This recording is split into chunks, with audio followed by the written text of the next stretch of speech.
excited for it, and I'm sure you are too. My role this evening to be the kind reminder on a few things.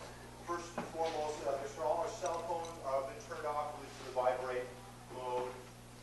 That way we can have a couple hours of undisturbed concentration. As well as you've noticed, we have some food for purchase here this evening. The recipes of which are in your packet. We have some delicious cookies and Mark's famous fruit smoothie. At the break, we please enjoy yourself and make use of that. There will be a 15-minute break about halfway through tonight's presentations to get up and stretch your legs, purchase some food, as well as those very few of you can get in. We do have complimentary chair massage and reflexology this evening. The restrooms are directly behind the bar here. Just a big loop around right as you go. So, I'm going to introduce you to our next speaker to get the ball rolling. I'd like to bring on Elizabeth Devaney.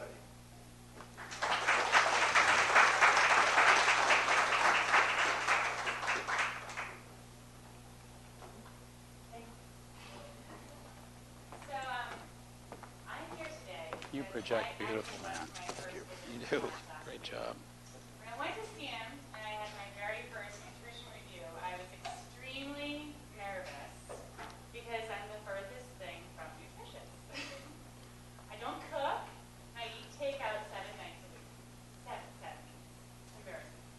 So going to a nutrition review is totally embarrassing for me. Mark asked a series of questions, including, what's a normal dinner for you? And I was like, chicken parm, red cheese. Sometimes it's pizza, grilled pizza, pepperoni, sausage. And I was like, sometimes I skip the sausage on it. And anything that tastes really good and it's not too good for you. That's what I eat. The funny thing was that as I was going over everything I eat, as embarrassed as I felt reviewing my nutrition, I felt really comfortable. I didn't feel like I was being judged for eating nachos for dinner. Mark just nodded and wrote on his piece of paper. After he listened for a while, he started talking. He started explaining about the importance of your diet.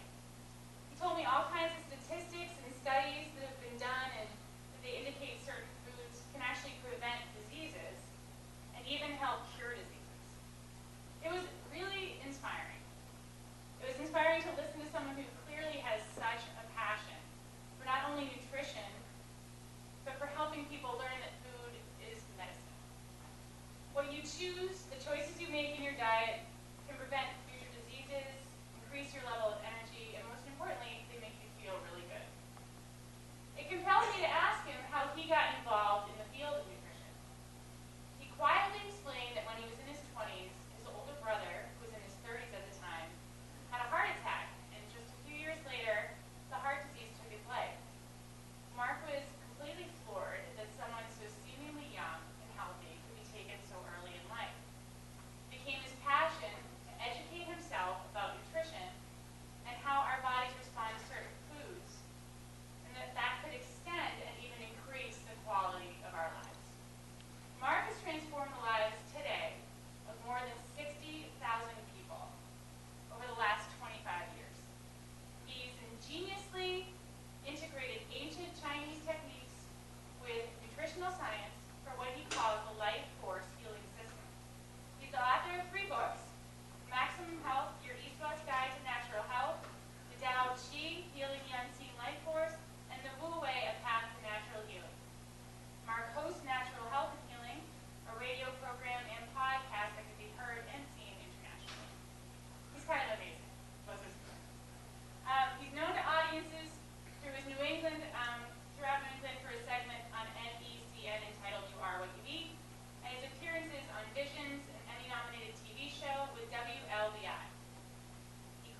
Thank you, Beth.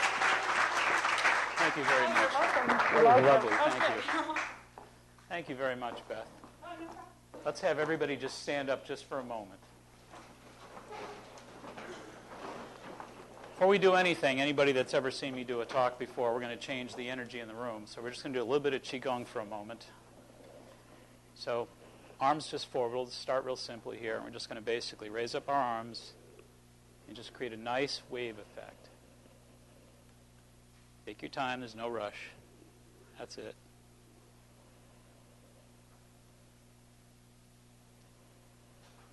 Okay, forget about all that stress. Forget about all the crazy stuff that might happen today. This is your time to just separate yourself from all that. And if you can, sort of start thinking of yourself from within yourself. Most of our day we tend to think of our lives from outside. We tend to react to all that happens around us. This is a moment where you get to act from within. And when we get to do it together, it's all the more special.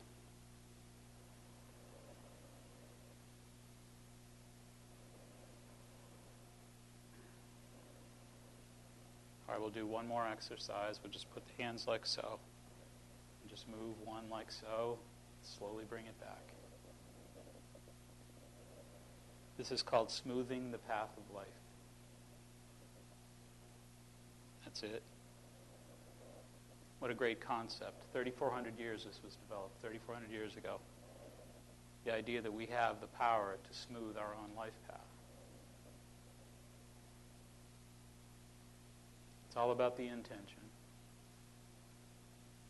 Wonderful.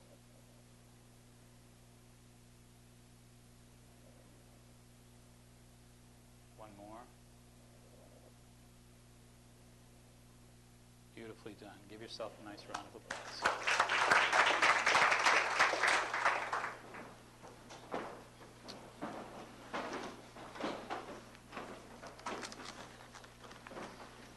All right. Everybody can hear in the back? Great. I just have a couple humorous notes that I kind of wanted to share with you before we get started. First of all, I have a quantum physics question that relates to nutrition for everybody here. If you ate pasta and antipasta, would you still be hungry? Is this an audience or an oil painting? All right. A 39-year-old woman with severe PMS walks into a nutritionist's office for an appointment.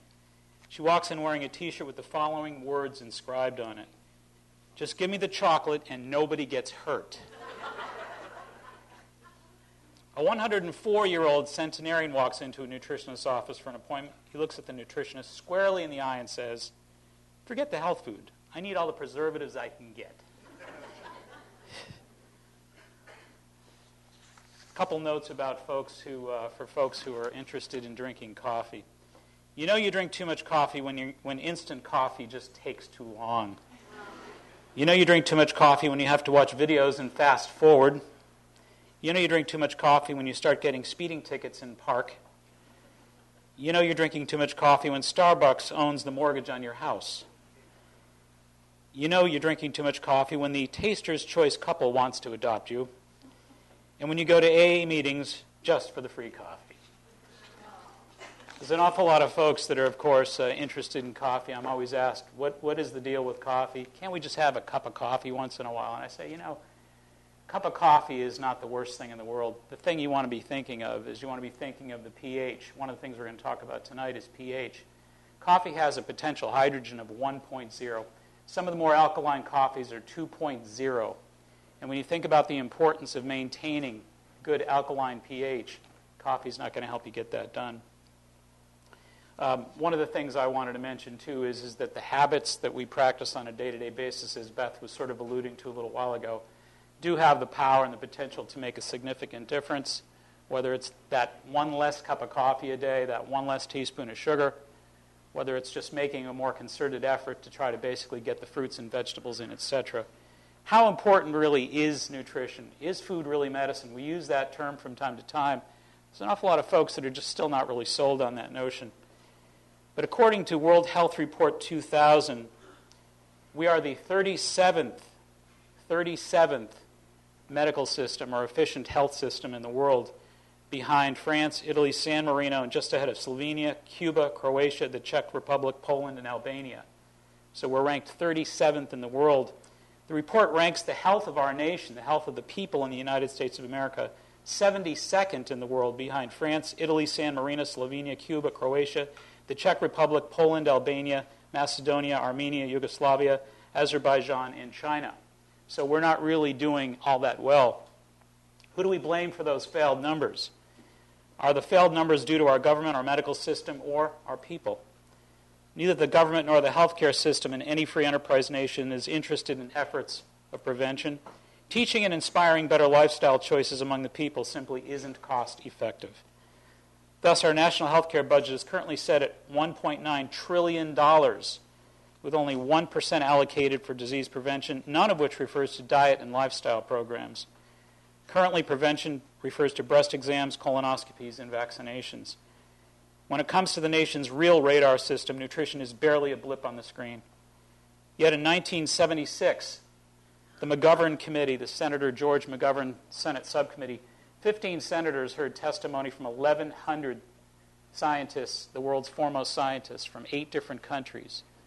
And they established that 6 of the leading 10 causes of preventable death were directly related to diet, and that 30% of all preventable deaths in America that were related to cancer and heart disease could be prevented through diet alone. Those numbers are astounding because when you think about what those numbers add up to, they're nearly 500,000 people that are dying needlessly because they're not getting the proper inspiration or the proper education and information regarding nutrition. 500,000 people. In April of 2009, WebMD recently reported that 713,000 Americans are dying every year for preventable deaths that could be saved by nutrition alone. 713,000, nearly 1 million people. Yet, when we think about whether or not we're actually doing our part as a people, apparently we're not, because according to National Institute of Health consultant and author Dr. Patrick Quillen, each year the average American consumes approximately 756 donuts, 60 pounds of cakes and cookies, 23 gallons of ice cream, 7 pounds of potato chips, 22 pounds of candy, 200 sticks of gum, 356 servings of soft drink, 90 pounds of fat, 160 pounds of sugar. According to data collected by the United States Department of Agriculture, on any given day, 41% of Americans eat no fruit at all, 82% no green vegetables, 72% vitamin C deficient diets, 84% fiber deficient diets. Over the past 20 years, obesity has more than doubled in the 6 to 11 age group, more than tripled in the 11 to 19 age group. During that same period, fast food consumption has increased 166% for the 11 to 19-year-old group. Of the $940 million spent by the USDA on food for the nation's school lunch program, only 1/4 is spent on fruits and vegetables, mostly canned and frozen. Meanwhile, nearly 75% of all schools in America fail to meet the USDA's dietary fat limit of 30%. The lifespan of an obese 20-year-old today will be shortened by an average of 13 years. Obesity costs us $117 billion a year in healthcare costs. According to a recent study of 115,000 women, ages 30 to 55, 5% overweight equals a 30% added risk for heart disease, 15% overweight, an 80% added risk of heart disease, 30% overweight, a 300% added risk for heart disease. Obese at the age of 40, your life is shortened by 3 years. Obese at the age of 40, overweight at 40, your life is shortened by 3 years. Obese at 40, your life is shortened by 7 years. 62% of Americans are using complementary and alternative medicine at this point in time, accounting for 629 million office visits. Americans paid $27 billion out of pocket. The point is that the American public is searching for something. They're not quite certain what. But as I said earlier, if we have to really find a source of blame, it's the public, it's us. prevention is something that is not going to be advocated by the government. It's not going to be advocated by the medical system. Again, it's not cost effective. Yet we're losing nearly 750,000 Americans every year because of lack of educated prevention. It's information that we deserve. It's information that we need. It's information we could find great inspiration from. You know, one of the things that I often tell people is it's often the parade that you never have, because even though it's wonderful to have someone with a specific victory, someone who has a disease or a condition that you can actually help to recover from that condition, that's a wonderful celebration, a great victory. There's no question about it. It's a lifetime of celebration. And I share in a lot of those lifetime celebrations, and there's nothing more special. But I still say that the most important victories are the ones that are paradeless, the ones that have no celebration.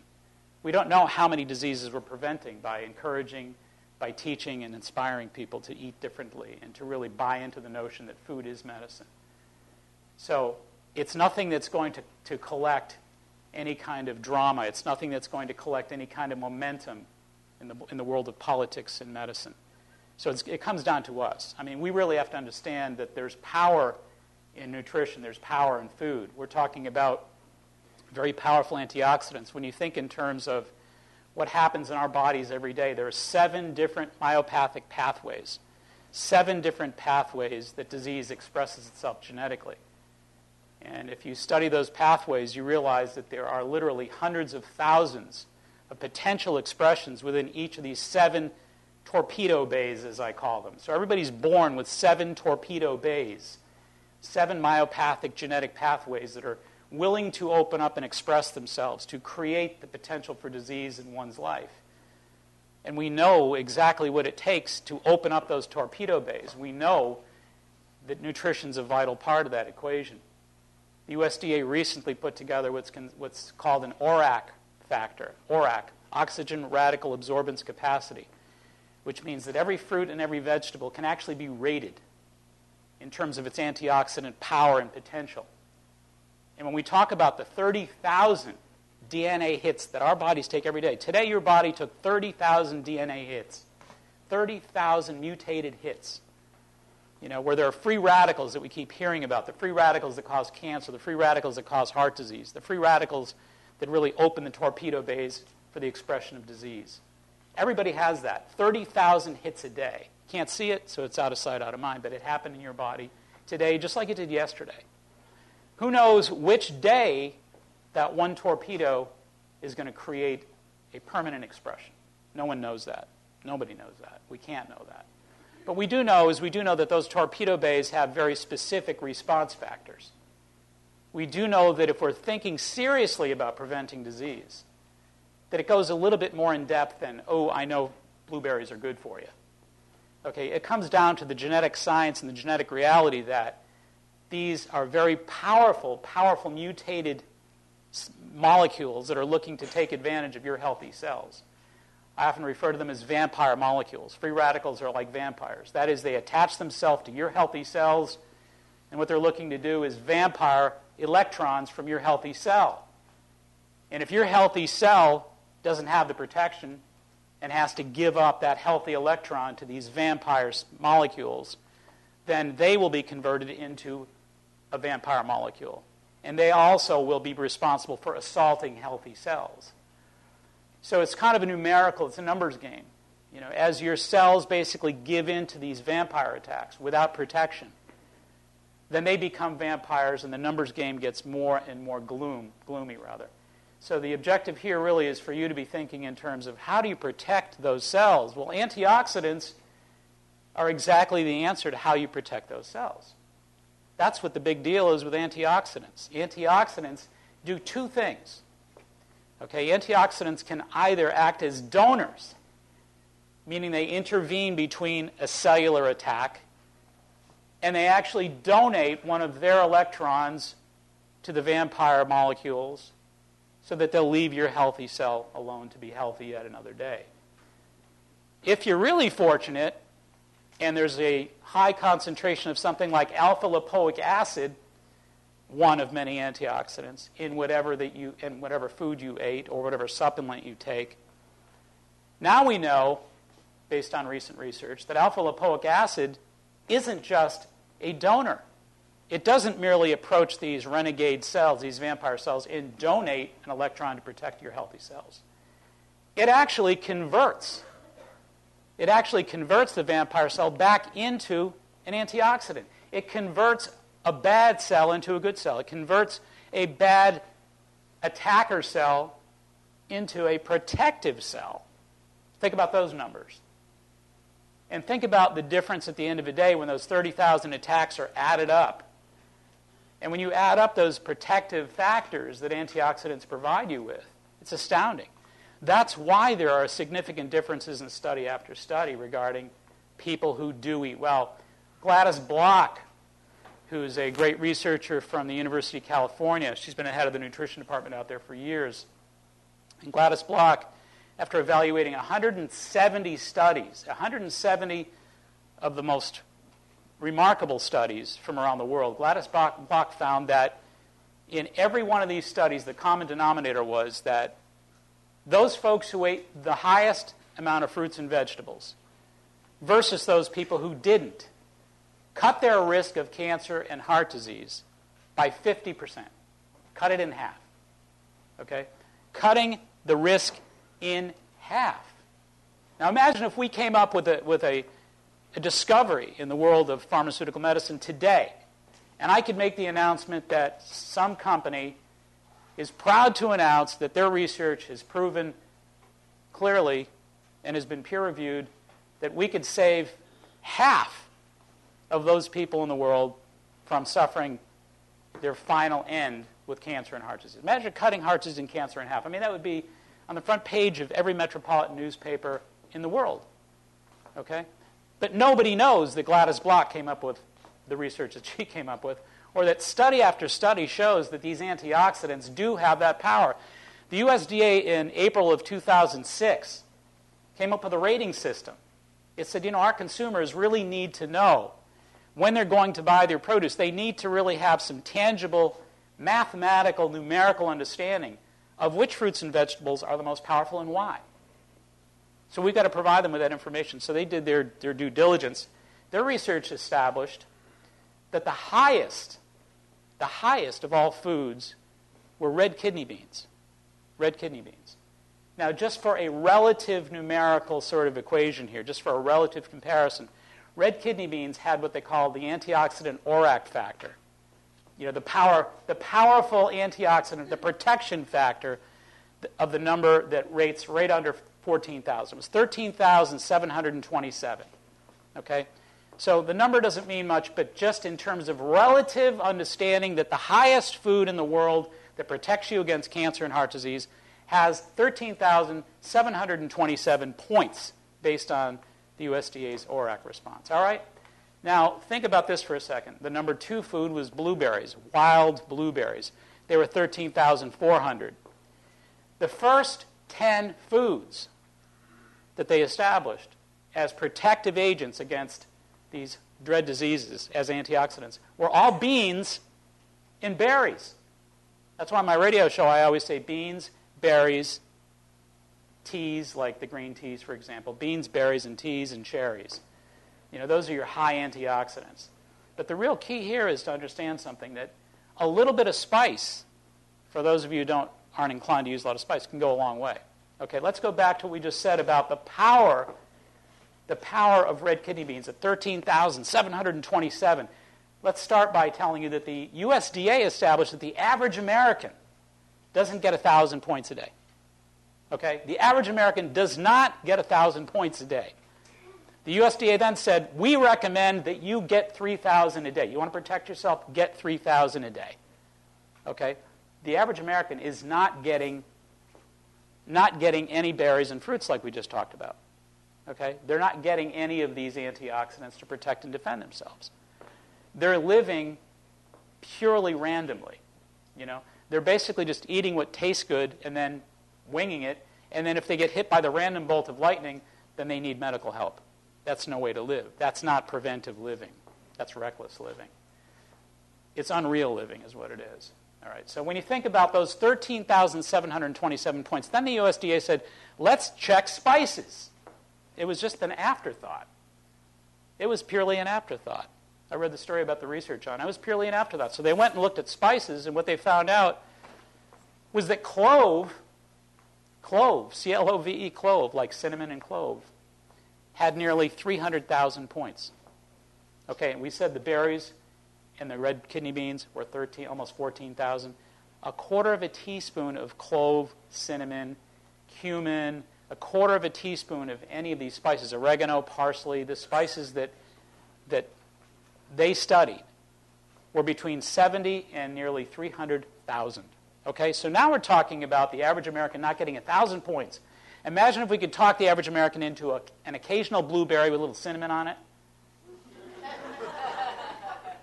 I mean, what is the deal here, you know? So the idea that food is medicine is an understatement. You know, when you look at some of the remarkable research out there, I had the great pleasure to interview Dr. Daniel Nixon 3 or 4 years ago from the University of South Carolina Medical School, the Hollings Cancer Research Institute. And he just completed 9 years of raspberry research because of the ellagic acid that they studied. The ellagic acid, of course, is an antioxidant. It's a polyphenol. It's one of the 9 families of antioxidants. These wonderful, powerful protective agents that could literally revolutionize the health care of America if America had the message, if they got the message. So here's the key. Daniel Nixon found that the equivalent of 3/4 of a cup of raspberries, 3/4 of a cup isn't an awful lot of raspberries. I mean, it's a good amount of raspberries, but it's nothing unreasonable. But 3/4 of a cup of raspberries has enough ellagic acid, after 9 years of study, has enough ellagic acid to cause apoptosis in 72 hours. Apoptosis is cancer cell death.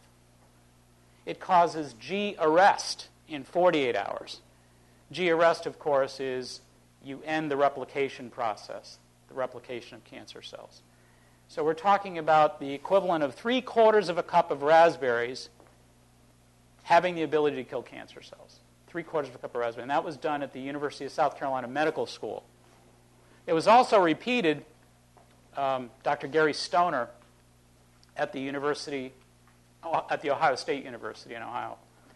And their programs are still, they're ongoing research programs. And they're studying similar type animal studies that really showed the same results for esophageal, cervical, breast, and colon cancers. So we really are, I think we really are fortunate to have wonderful, wonderful researchers like Dr. Nixon. And these people are still working very hard. But the amazing thing about it is they're not really the kind of people that are going to beat the drum. They're the kind of people that are going to do this great research, but they're not going to beat the drum, as I say. Also, Dr. Avram Raz, R-A-Z. Dr. Avram Raz, from the Barbara Ann Karamenos Cancer Research Institute in Detroit, Michigan. Dr. Avram Raz has done some remarkable studies. And 5 years ago, what they did is at what they call the Advanced Tumor Progression Laboratory at the Barbara Ann Karamenos Institute in Detroit, they actually looked at modified citrus pectin. Okay, you know the part of the orange that you throw away? The part of the grapefruit that you throw away, that little white stuff. It's modified citrus pectin. And what they found is that cancer requires, whenever cancer metastasizes, cancer actually requires what are called surface galactin proteins. Surface galactin proteins. And what we're starting to find out more and more since the human genome research is that for all intents and purposes, disease is really all about these galactoproteins. You know, the idea that there's proteins and sugars that merge and stabilize each other. They have this kind of mutual relationship where the sugar and the protein comes together and they really stabilize each other's chemistry through density. So the idea that the research they were doing out at Barbara Ann Karamenos Institute out in Detroit, Dr. Raz and his colleagues found that the surface galactin proteins are essential for cancer to metastasize. Without surface galactin proteins, sugary proteins, cancer cannot metastasize. It can't spread. It can't spread without these galactin proteins. It's impossible. What they found in the research was the equivalent of 20 grams. Now, 20 grams is not a lot of modified citrus pectin. It's not a lot at all. But 20 grams of modified citrus pectin antagonized significantly the surface galactin proteins. It actually emulsified and stripped them from tissue walls. So what they found is that modified citrus pectin had the capacity to seize metastases. So remarkable, remarkable stuff. I mean, some of these absolutely amazing studies are studies that we've done a lot and covered on the radio program that we do and on the television segments that I do on NECN. Another remarkable study, EGCG, epigallocatechin gallate, EGCG. When people think about green tea, there is an antioxidant in green tea called EGCG. And this catechin has the ability, there's a wonderful study that was actually sponsored by the Veterans Administration and UCLA Medical Hospital. The two actually did this joint study 6 years ago. And they established that it was antagonistic, was the catechins, the EGCG was antagonistic to the development of Alzheimer's and dementia, because the plaquing agents were once again these kind of galactoproteins.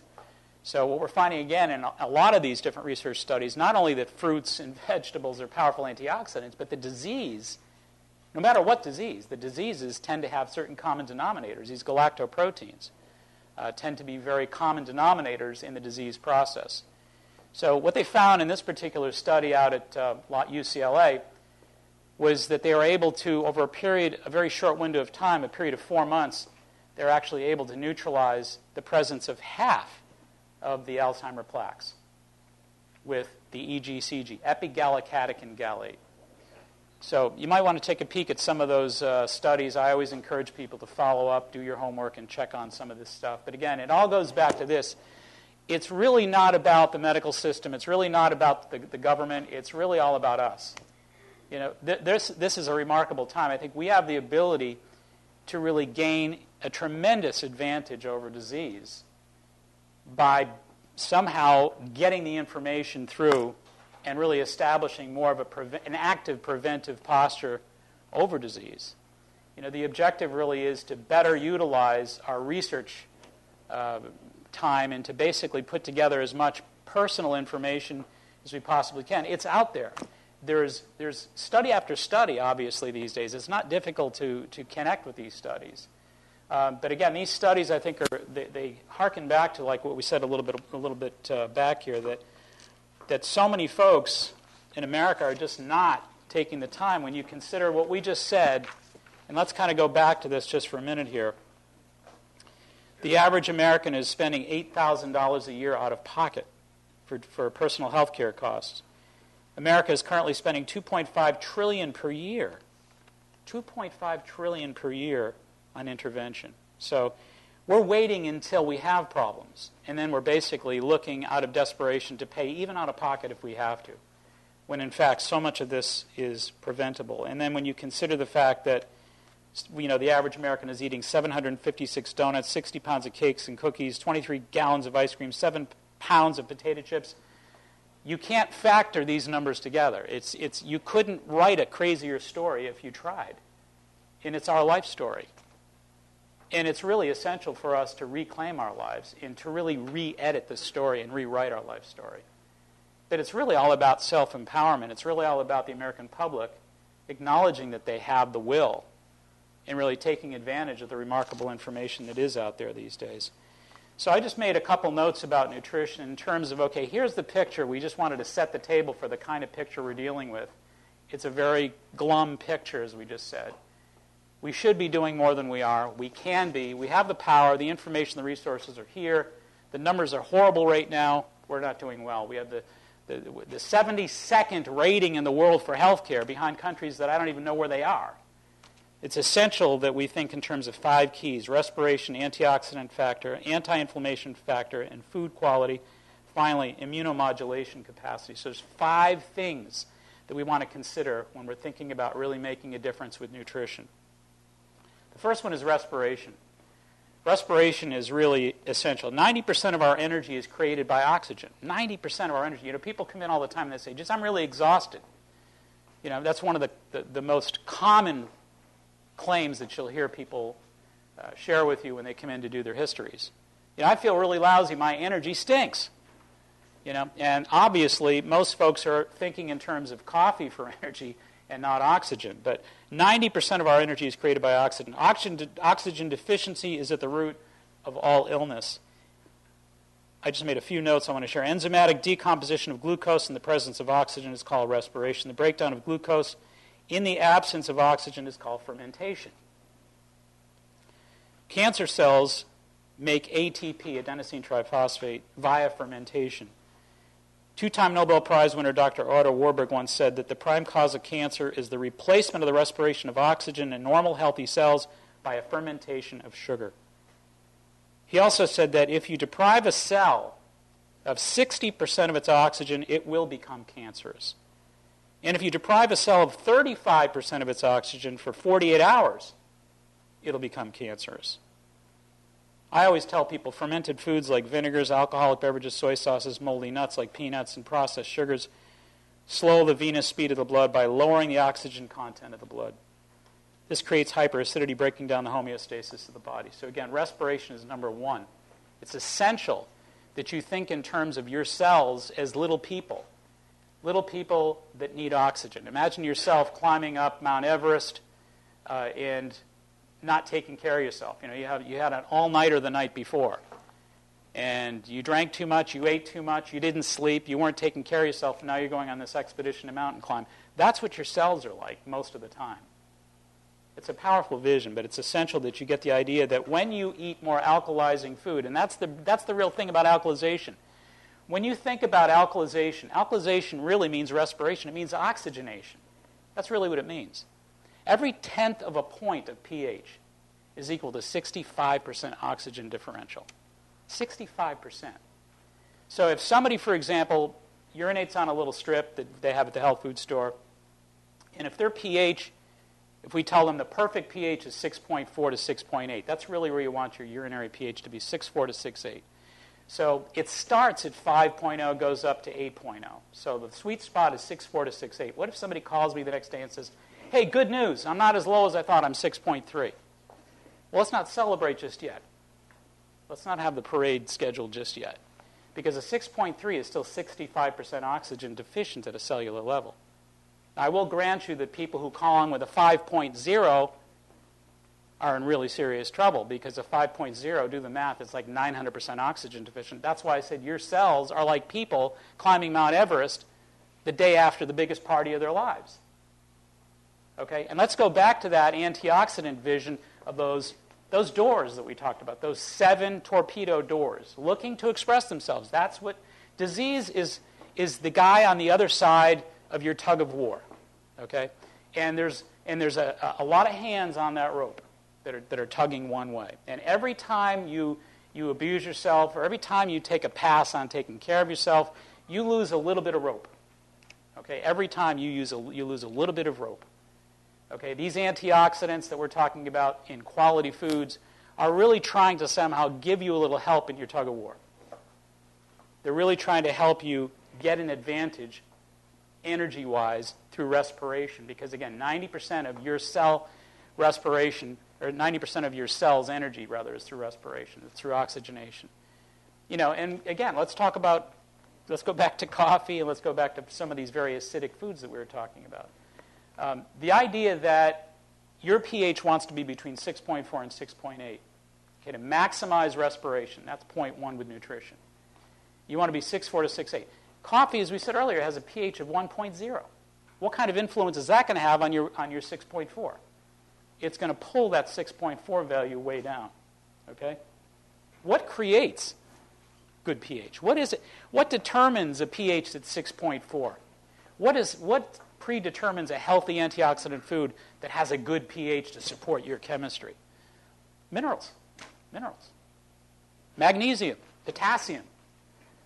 These are really the keys. If there's a high reserve of these minerals in your foods, then those minerals predetermine how high your pH is in that food and how high your pH is going to be from eating that food. This is not complicated the way nature laid this whole thing out. It's amazing when you really think. It's absolutely astounding when you really appreciate nature the way it was all played out. You have this big, huge orb up there called the sun, okay? And this big, beautiful orb up there is firing all these electrons down at your broccoli and your blueberries, okay? So they're not separated. They're not separated. It's not like, hey, it's a lovely sunny day, let's play tennis, and oh, let's go get a cup of blueberries. It all works together. All right, the sun is up there bombarding your blueberries with incredible cascades of electrons. Your blueberries are soaking up those electron molecules, storing them from the sun so that when you eat them, they deliver them to you. That's how life was created. That's how the whole process was generated. Now, needless to say, Twinkies are not absorbing electrons.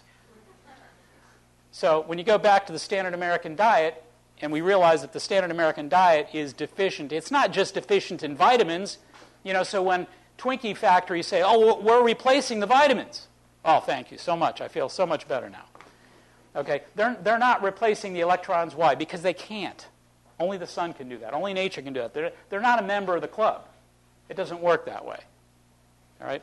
So when you do eat the red beans, the blueberries, the broccoli, etc., you know darn well you're getting hit with those electrons that are being transferred from sun to storehouse called vegetable or fruit and into your body where it was ultimately designed to end up.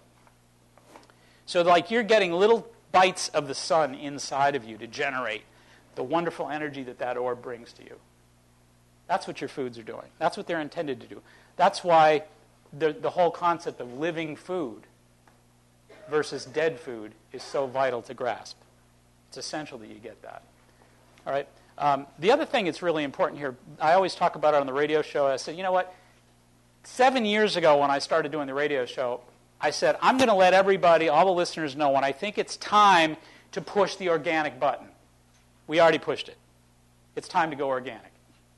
The time is here. In other words, people say, well, geez, it's expensive to buy organic food. I did a segment on New England Cable News about a year and a half ago regarding a University of California study at Berkeley. And they established that when they evaluated organic produce versus inorganic produce, they found that it's possible in many, many instances to have an antioxidant differential of 98%. 98%. Hey, it's still green, it's still purple, it's still red, it looks good, but it's 98% deficient in many cases of antioxidant transfer. So if it's organic, it has a much higher concentration of antioxidants according to this remarkable study. So even in the USDA study of cultivated blueberries versus wild blueberries, look at the numbers on that. The cultivated blueberries were like 5,000 points lower than the wild blueberries. So once again, I think the idea of organic food, the way that nature set it up, there's a higher concentration, a higher yield there. And this is a numbers game. Someone asked me the other day, said, look, do we store these antioxidants? Only to a point. You need to be refreshing and replacing and replenishing your antioxidant supply on a daily basis. On a daily basis. Your body needs these on a daily basis. Remember, we talked about getting 30,000 DNA hits a day? This is a numbers game. You need those numbers every day. You don't want to take too many days off because there could be that one random day where the genetic expression starts to really establish itself and develop some traction. Who knows when that day is going to happen, but it's a numbers game until then. You're going to want as many positive numbers on your side as possible. Respiration versus fermentation, very, very important. The other thing I wanted to talk about regarding respiration is we've mentioned the power of antioxidants in a lot of these absolutely astounding foods. And I mentioned that there are 9 categories for disease-preventing antioxidants. Allylic sulfides, garlic, onions, leeks, scallions, all that kind of spicy, pungent stuff. Again, this is just based on research that we have to date. Help raise HDLs, lower LDLs, stimulate anti-tumor enzymes. Number 2, carotenoids.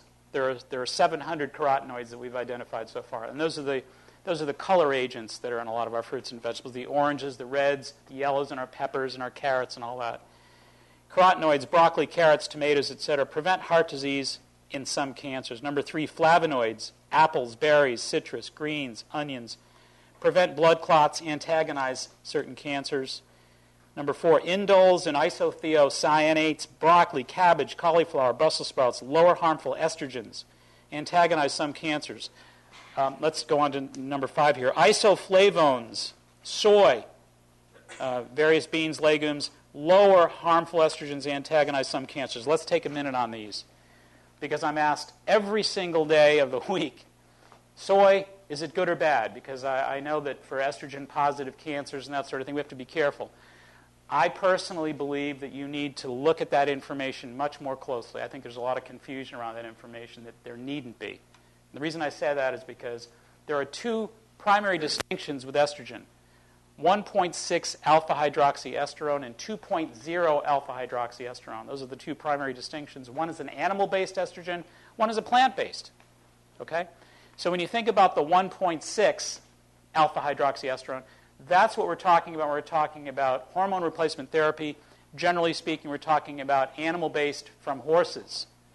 And that's where all the research has said, uh-oh, we've had some serious problems. We've had some serious questions about the health benefit or the health damaging aspects correlated with these dangerous estrogens. Is it the same with soy? No, it's not. Soy is the 2.0 alpha-hydroxyestrone. And every study that I've seen shows that one antagonizes the other. The other point I want to make about that is the estrogen that's in soy is 1/2000th as concentrated. 2,000 times less concentrated. 2,000 times less concentrated. You can't compare them. It's ridiculous. 2,000 times less concentrated. But it's still an antagonist of the dangerous 1.6 alpha-hydroxyestrone. Okay, so I usually tell people you really want to think in terms of, are you allergic to soy? That's the baseline that I work off of. If somebody is allergic to soy, that's what you go by. Stay away from anything your body doesn't tolerate. Yeah. What about the question of soy? Men take the soy. There's been negative feedback about men taking soy. Yeah, crazy. Yeah. Well, I mean, think about this. China, I mean, for 5,000 years has been using soy. 4,500 years been using soy. Men and women both. They've never had any problems with it. I think we're concerned about things based on what I would call partial information or partial deductive logic, because people are worried about the estrogen. So if men are not really predominant estrogen producers, should we be concerned about them using an estrogen-based food? Once again, it's 2,000 times less powerful than animal-based estrogen, than the one we produce in our bodies. So, I mean, you'd have to eat an awful lot of soy to keep up with that, to create a problem to worry about. So I say no. In fact, like we just said a minute ago, isoflavones, these powerful antioxidants, lower harmful estrogens, antagonize certain cancers. There are studies that indicate, and I brought some in, just a recent study at UCLA. We just got it in literally this month, 2009, June of 2009 from UCLA, saying that they've determined that soy actually lowered the risk of prostate cancer. So there have been some concerns in the past about increasing the risks. Well, they've got a study that suggests the opposite. Lignans, flax seeds, lower harmful estrogens, antagonize some cancers. Monoterpenes are found in cherries and citrus, block certain cancer-causing compounds. Phenols, whole grains, most fruits, vegetables, as well as green and black teas, activate some cancer-fighting enzymes. And saponins, which are asparagus, spinach, tomatoes, potatoes, chickpeas, some nuts, they bind and flush cholesterol, prevent cancer and heart disease, and stimulate immunity. So those are just some quick run-throughs of those 9 categories of these food groups that really have high concentrations of these very powerful antioxidants. So I think it's really important that we think in terms of respiration and antioxidant support. That's number 1. Number 2, I mentioned inflammation. Now, most people don't really realize that food is either inflammatory or anti-inflammatory. Most people think inflammation happens when we get old or when we overuse our bodies and we're unlucky genetically. And then what happens is we just simply have to go on some kind of steroids or some kind of pharmaceutical anti-inflammatory. There's a little more to it than that. All 5 of the top 5 preventable diseases are inflammatory, and the genetic expression of all inflammation is triggered by fatty acids. So when you think about fatty acids in the world of nutrition, there are 6 essential fatty acids, 6 of them. Okay? There's one in particular called arachidonic acid. Arachidonic acid produces all inflammation. Okay? I don't care who's inflamed in what way, shape, or form. Arachidonic acid is the one fatty acid that produces all inflammation. So what we're saying is inflammation has a cause. And we're furthermore saying that it has a cause that is directly attributable to a food, and specifically to a food called fat. Okay? So the wrong kind of fat will produce inflammation. All right, but nature doesn't play cruel jokes on people. It says, look, we're going to basically create a system of checks and balances. If we're going to produce something that causes inflammation, then we're going to give you something that reverses it. That's what nature does. It's the yin and the yang of nature. Nature doesn't just do things one way. It does things bilaterally. So what kind of foods cause inflammation? The kind of foods that cause inflammation are the foods that have high concentrations of that fatty acid called arachidonic acid. Red meat, dairy products, egg yolks, peanuts, corn products. Those are your primary triggers for inflammation, your primary food-based triggers for inflammation. So when I have patients come in the office and they say, look, I've got X, Y, or Z inflammatory condition. Is there something I can do for it? I say, well, yeah, the first thing you want to do for it is what I call invoke addition through subtraction. Okay? It's the story of somebody who walks in the doctor's office like this and says, I've got this horrible migraine headache. And the last thing I want to do is design an expensive pillow to have them walk around with all day long. Let's just stop hitting our head against the wall. So there are foods that are triggering inflammatory responses or that are exacerbating the genetic expression toward that tendency. Remember, we go back to those 7 genetic pathways. Some folks really have a greater tendency to express during those, open up those pathways. So if you're unfortunate and there's inflammation in your bloodline and you're finding that you have some expression of inflammation, it's important that you know that you have power over that inflammation. That's extremely important information. Number 1, you want to subtract red meat from the diet. You want to subtract egg yolks from the diet. You want to subtract dairy products from the diet. You want to subtract peanuts and peanut butter from the diet and corn products. Maybe not exclusively, but certainly you want to take a big chunk out and cut way down on those aforementioned foods. Now, what did nature say about anti-inflammation? Well, nature said, look, we've got a great idea here. We're going to give you another side of the ledger here. Soy is anti-inflammatory if it's not fermented soy. So soybeans, tofu, soy milk, things like that. Also, fatty fish. Everybody knows that. Fatty fish, one of the things we were all attracted to with fatty fish is the anti-inflammatory properties. So all fatty fish is not created equal, though. If you're taking farm-raised fish has a higher omega-6 concentration based on the feeding processes. So farm-raised salmon, for example, is inflammatory. It's inflammatory. So wild salmon is anti-inflammatory, farm-raised is inflammatory. All right? So if somebody says, I want to make a difference, I say, okay, get off the farm-raised fish, get off the red meat, get off the dairy, peanuts, etc. And then what we're going to do over here is we're going to load up on wild salmon, halibut, soy products. In fact, a great trade-off. Peanut butter has become a staple, unfortunately, in America, and it's very inflammatory. A lot of the kids are basically starting the feeder line for inflammation. God bless you. And then what we can do is we can make this complete 180 by using soy nut butter in place of peanut butter, because soy is anti-inflammatory and peanuts are inflammatory. So that's a 180. That's a complete turnaround. Now, for people who don't have the pain of inflammation, it's not going to matter to you. But if you have very disturbing, painful, troublesome inflammation, then you have a responsibility to give it a try. And you'll find some really remarkable results with that. So, again, food produces inflammation and anti-inflammation. There's only 3 columns here of possibilities, 3 assembly lines: neutral, inflammatory, anti-inflammatory. One quick issue I want to talk about here is somebody says, well, look, if nature is producing inflammatory and anti-inflammatory foods, why does it produce these inflammatories? Who would ever need an inflammatory? Why is that happening in nature? I say, well, look, if you think about hemophilia, somebody who's a bleeder, and you're on a camping trip and you're 150 miles from an ER and they cut themselves while collecting firewood, you better get to the ER in a hurry because a bleeder could die before you get there. Or you could just give them half a jar of peanut butter and on the way there they might survive because there's clotting factor in inflammation. So inflammation includes what's called thromboxane A2, a clotting factor.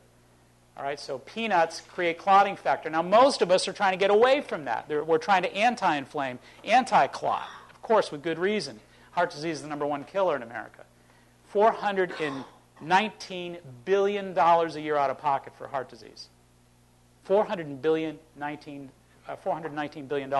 Cancer, we're paying $216 billion out of pocket. So we're spending millions and billions and trillions of dollars on disease factors that we have so much more empowerment over than we're aware of. So inflammation is really essential to get control over if it's an issue in your family line genetically and if it's an issue in your lives. Really quick story here. Mitch Gaynor, medical doctor, director of medical oncology at the Strain Cancer Prevention Center in New York, has discovered that by suppressing inflammatory COX-2 hormones, cancer cells stop growing. Is cancer an inflammatory disease? Yes. Most people are thinking in terms of, well, my knee's killing me, that's inflammatory, cancer is a different thing. Wrong. Cancer is inflammatory as well. That's really an important point. So Mitch Gaynor, medical doctor, director of medical oncology at the Strain Cancer Prevention Center in New York, has discovered that by suppressing the COX-2 hormones, the inflammatory hormones in the body, cancer cells stop growing. The inflammatory hormones make carcinogens much more active and allows the cancer cells to grow new blood vessels. In a study published in the Journal of American Medicine in October of '99, it was reported that colon tumors with the highest COX-2 inflammatory hormones were larger, more advanced, more likely to have spread to the lymph nodes. By contrast, the inflammatory hormones were virtually undetectable in colon tissue from cancer-free subjects. Dr. Gaynor revealed that he has found elevated inflammatory COX-2 hormones in just about every solid tumor that he has ever examined, from lung to breast, prostate, bladder, and colon cancer. Gaynor says, this is a quote, "When you inhibit the inflammatory COX-2 hormones, the cancer cells stop growing." Stop growing. Okay? So we need to start awakening to the reality that cancer is an inflammatory condition that can be neutralized, at least from the perspective of inflammation. Actually, we're going to take a very short 15-minute breather so that everybody can actually grab some goodies here, and then in 15 minutes we'll reconvene. Thank you.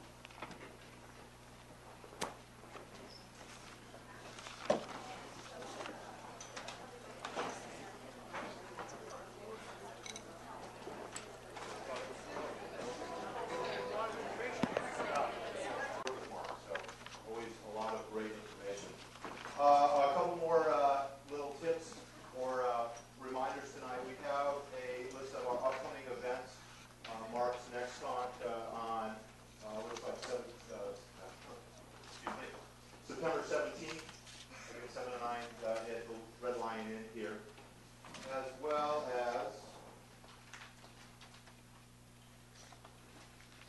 there is a little information, a survey in your pamphlets. If we could ask you to kind of fill that out. There'll be a little basket near the exit. So on your way out, please drop that in so we can tailor these talks to more subjects that you are interested in. Finally, thank you so much for joining us. This is a big event for us. We appreciate all your participations. And without further ado, I'll turn it back over to Mark. Thank you very much. Also, before we move on, I want to give a shout out to Dave Green, who's doing sound over there, sound and video business. And Beth Devaney, who did the intro, of course. That's right. Come on.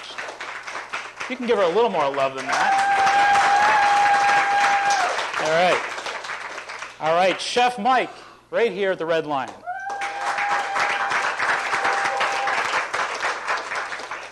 Everybody from Good Health Natural Foods.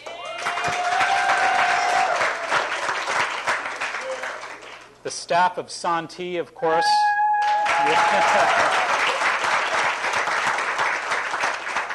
Special thanks to Amy Terrio, who put the whole thing together.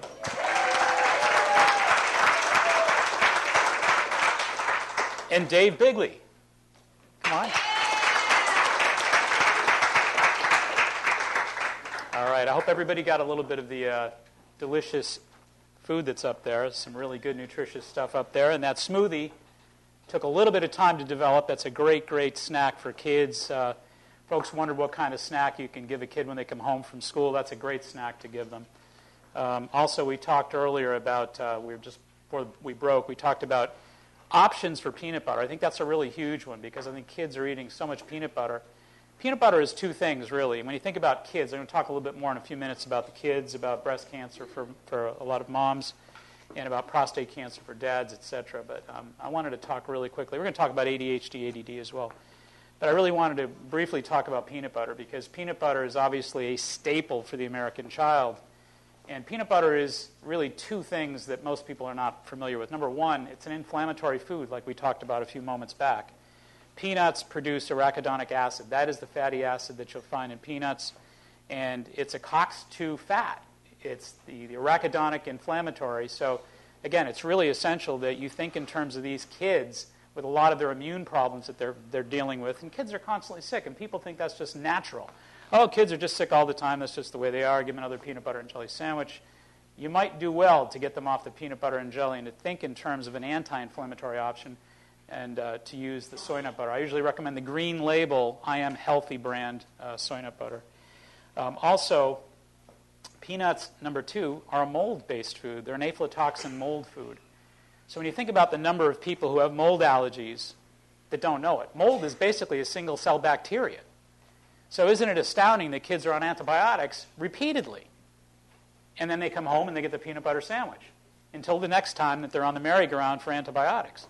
So I say one of the key things, in my opinion, that over the years I've learned a lot of my families that I work with is you get the kids off the peanut butter and they stop this whole cycling of bacterial infections and antibiotics. It's a big, big difference maker. So I want people to be thinking in terms of replacing that peanut butter. All right. We just talked about the importance of anti-inflammation. I want to talk a little bit now about organic versus inorganic. I always say over the years there are three categories of food. And you want to really be thinking in terms of, when you're a wise shopper, you're out there thinking in terms of what you're buying, what you need, and what you want that product to do for you. It's no different with food. Food is going to break down into three categories. Food can be medicinal, food can be neutral, or food can be toxic. Okay? So my understanding is that food basically produces chemical effects in the body. When you study biochemistry, you're really thinking in terms of what food does to alter the biochemistry of the human body. Therefore, we're talking chemistry. Food is a drug. Well, food is a drug that can be medicinal. We've already talked about that a great deal. Food is a drug that can be neutral, meaning it's not going to give you the medicinal benefit, probably not going to hurt you, neutrality. Or it can be toxic. So it's really essential that the very first thing you think of when you're looking at a food isn't, is it yummy or not? Because it can be medicinal and still be delicious, or at the very least, neutral and be delicious. If you're informed enough to know that what you're eating is potentially toxic, but you're just making that decision to say, hey, once in a while it's okay to do that, I agree with you. It is okay to do that. But if you have the consciousness to make those very wise decisions about your food from the perspective of medicinal, neutral, or toxic, I think you're really categorizing and altering the whole process of being a consumer. Approximately 60 to 70% of all the foods that are on the market shelves these days are genetically modified. 60 to 70%. Now, the fact that they're genetically modified is one thing. The fact that they're not labeled is another thing altogether. What I've been dealing with for 27 years now is food allergenesis. Just to give you a couple quick examples, I saw a woman a year ago last week who came in who had severe depression, and she was on 3 different antidepressants and had a long history of very severe problems with depression. And the medication wasn't really helping her anymore, and she felt absolutely at the end of her rope.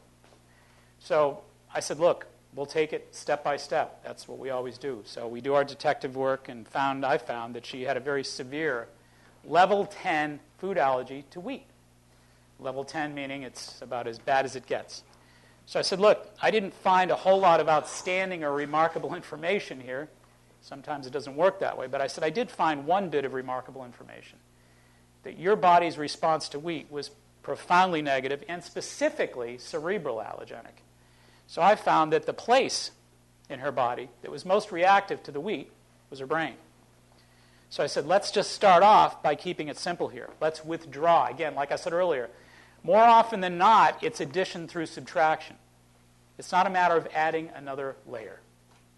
So I pulled her off the wheat, and within a very short period of time, she was going back to her physician and being systematically taken off the antibiotics. I heard from her about 6 months later, and she was completely fine. She was back to work for the first time in years, and she had absolutely no symptoms of depression at all.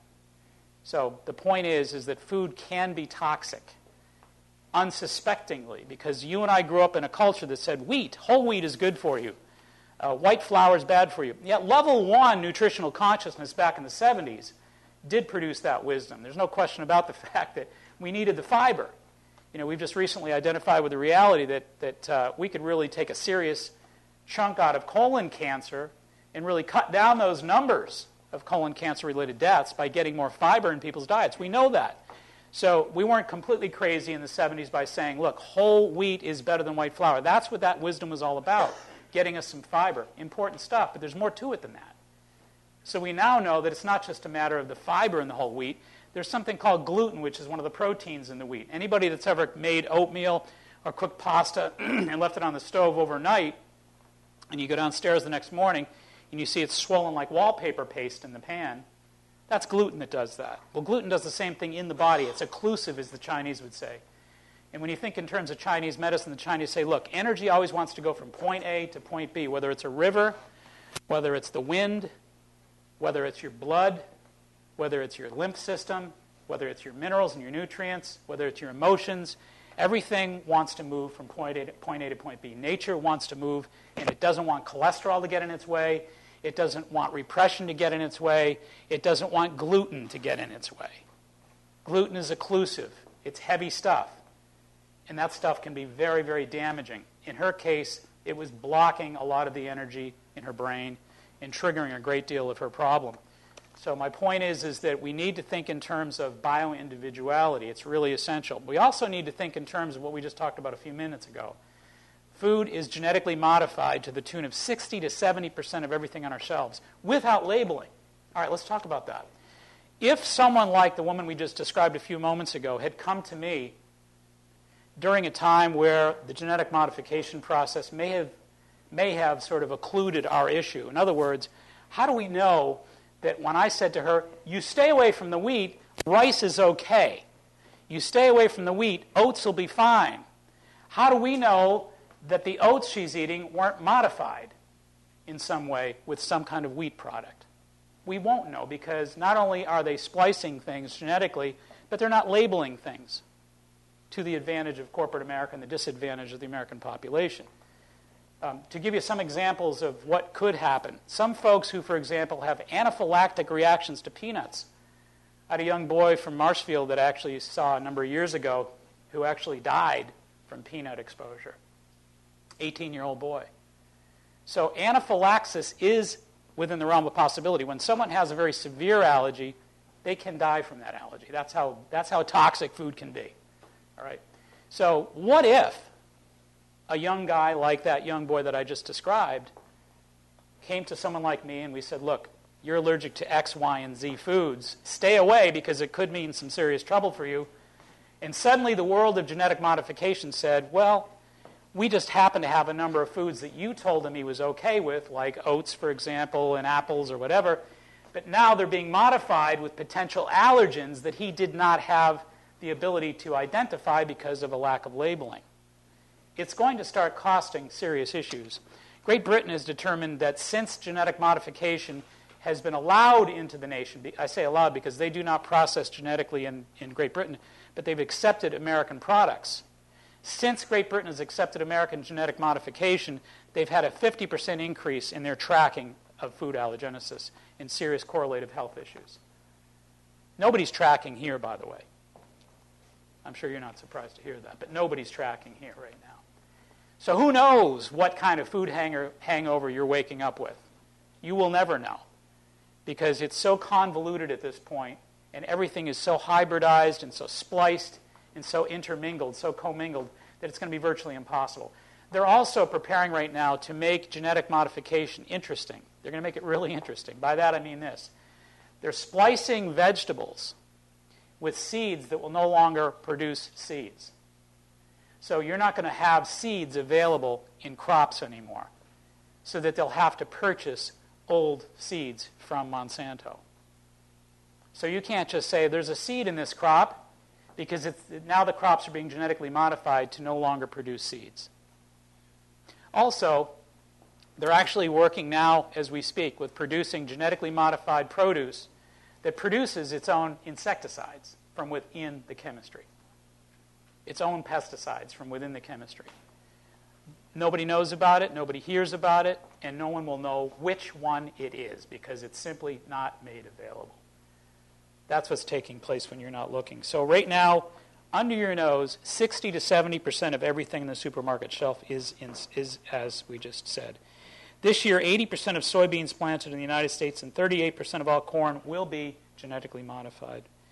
Vegetable oils, breads, thousands of other products will contain cornstarch, corn syrup, corn oil, as well as soy derivatives that have all been genetically modified. Since the fall of the year 2000, there have been increasing cases of allergic symptoms reported worldwide, including anaphylaxis due to cross-contamination allergenesis.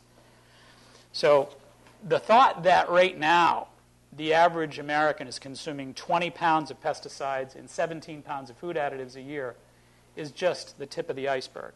A tip of the iceberg. But for us to simply look and imagine somehow the disease pointed its fickle finger at us when we're told that something horrible is happening and we look stunned and shocked and alarmed like a random bolt of lightning was sent down from nature to pick on us is absolutely ludicrous. We have to understand that we need to take a more active role in the process of keeping our foods clean, making sure at the very least that they're labeled so as consumers we can make better determinations as to what we're looking for, toxic, neutral, or medicinal food. The average American, as we said, ingests 20 pounds of pesticides, 17 pounds of food additives per year. The EPA recently examined 1,200 inert ingredients in pesticides and determined that 122 of them can cause cancer, birth defects, neurological disorders. They also estimated that 20 million children under the age of 5 consume an average of 5 pesticides per day. The average apple contains between 4 and 10 pesticides after washing. Meanwhile, kids' cancer rates are increasing at a rate of 1% per year over the past 25 years. Toxic is not medicinal. So we need to think in terms of creating options, better labeling as consumers, making greater demands on the food marketplace so that at the very least, if we choose medicinal food, we know what we're getting. If we choose neutral food, we know what we're getting. And if we're getting tricked into having highly toxic food, at least we can avoid it if we choose to. But at this point in time, it's all merged, it's all blended, and it's virtually impossible to detect. So I say that the quality of food is extremely vital. Go organic, the time is now. All right, next. I'm sorry? Yeah, the time was yesterday, you're right. Immunomodulation capacity is the next key ingredient in nutrition. Immunomodulation. All that means is you have an immune system that defends and protects you from those 30,000 DNA hits that we talked about earlier. So in order for your food to better protect you, you need to be able to naturally invoke antibacterial support, probiotic support, antiviral support, especially in this day and age. Because there's all kinds of games being played to your disadvantage out there right now. And like we talked about earlier, it's not just a matter of poor labeling. It's a matter of poor information. It's a matter of very serious mass misinformation. For example, most folks in America are really concerned about the swine flu. They're concerned about bird flu. I always tell everybody in our offices and everybody that we see that in 1982 is a long time ago, at the Center for Disease Control, a researcher by the name of Dr. John Cabarro, who's a very dear friend of mine, a former professor from East Lansing, Michigan, from Michigan State University, he was the head of the chemistry department there for years, was granted in 1982 a government grant to do some research, some antiviral research. And he and a gentleman by the name of Heyerholzer examined the effect of coconut oil on viruses. Now, anybody who understands what influenza A is actually what we're talking about when we're talking about swine flu and bird flu. Swine flu and bird flu are influenza A. Well, that's exactly what they did the research on in 1982 at the Center for Disease Control. Lauric acid. Lauric acid is an essential fatty acid. I'm sorry, it's not essential. It's a fatty acid that's in coconut oil. Lauric acid a fatty acid in coconut oil. There's two ways to formulate it, what's called SN1 and SN2.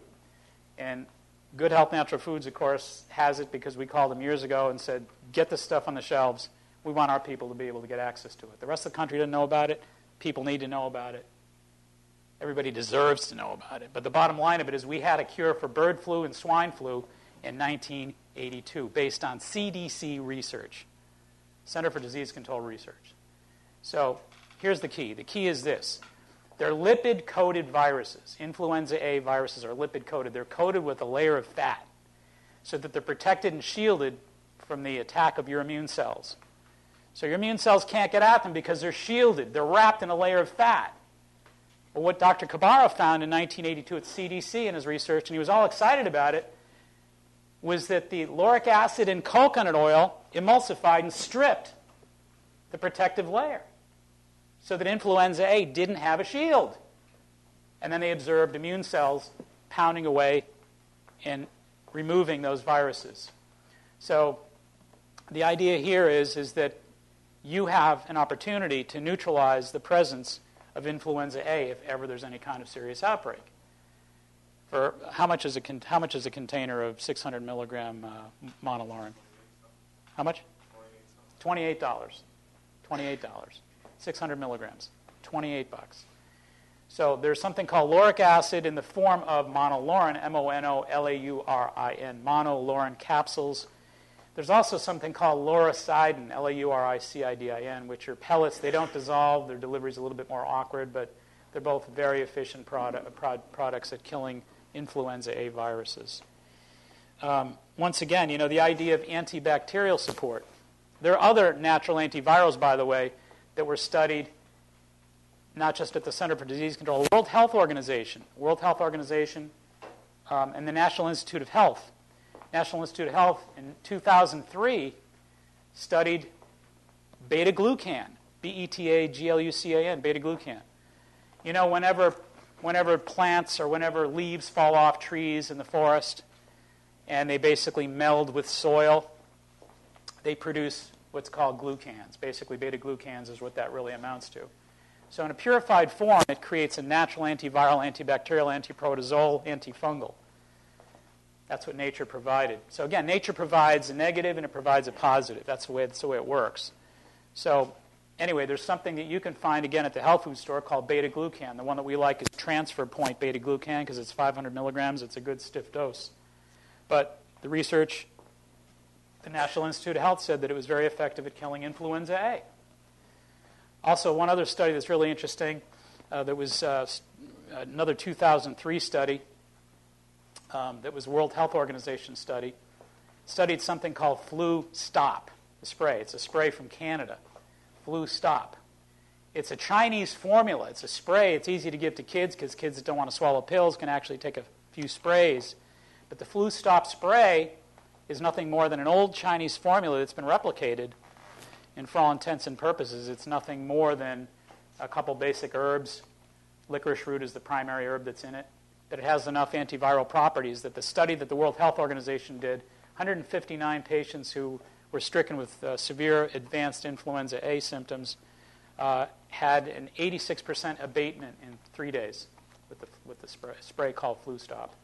So there are natural solutions for swine flu. Don't let anybody tell you there aren't. There are natural solutions for influenza A/swine flu, bird flu. Of course, the media doesn't want you to know that because pharmaceuticals advertise through the media, and you know how the game works. Anyway, so you have some options to consider working with these things. Of course, it really begins from the perspective of maintaining good, solid immunocapacity. If you're taking care of your immune system will take care of you. Okay, I think in terms of the fortress. I think that if your fortress is in good shape, it doesn't matter who the enemy is. The human immune fortress was designed to do miracle work, and it will do exactly that if it's properly supported in the process. The hard part isn't just taking care of your body with your behaviors, with your nutrition. It's taking care of your body with your mind. That's the hard part. That's the great challenge, because most people that I see throughout the course of the day and the week are people whose immune systems are vexed because of their minds, because of their thought processes.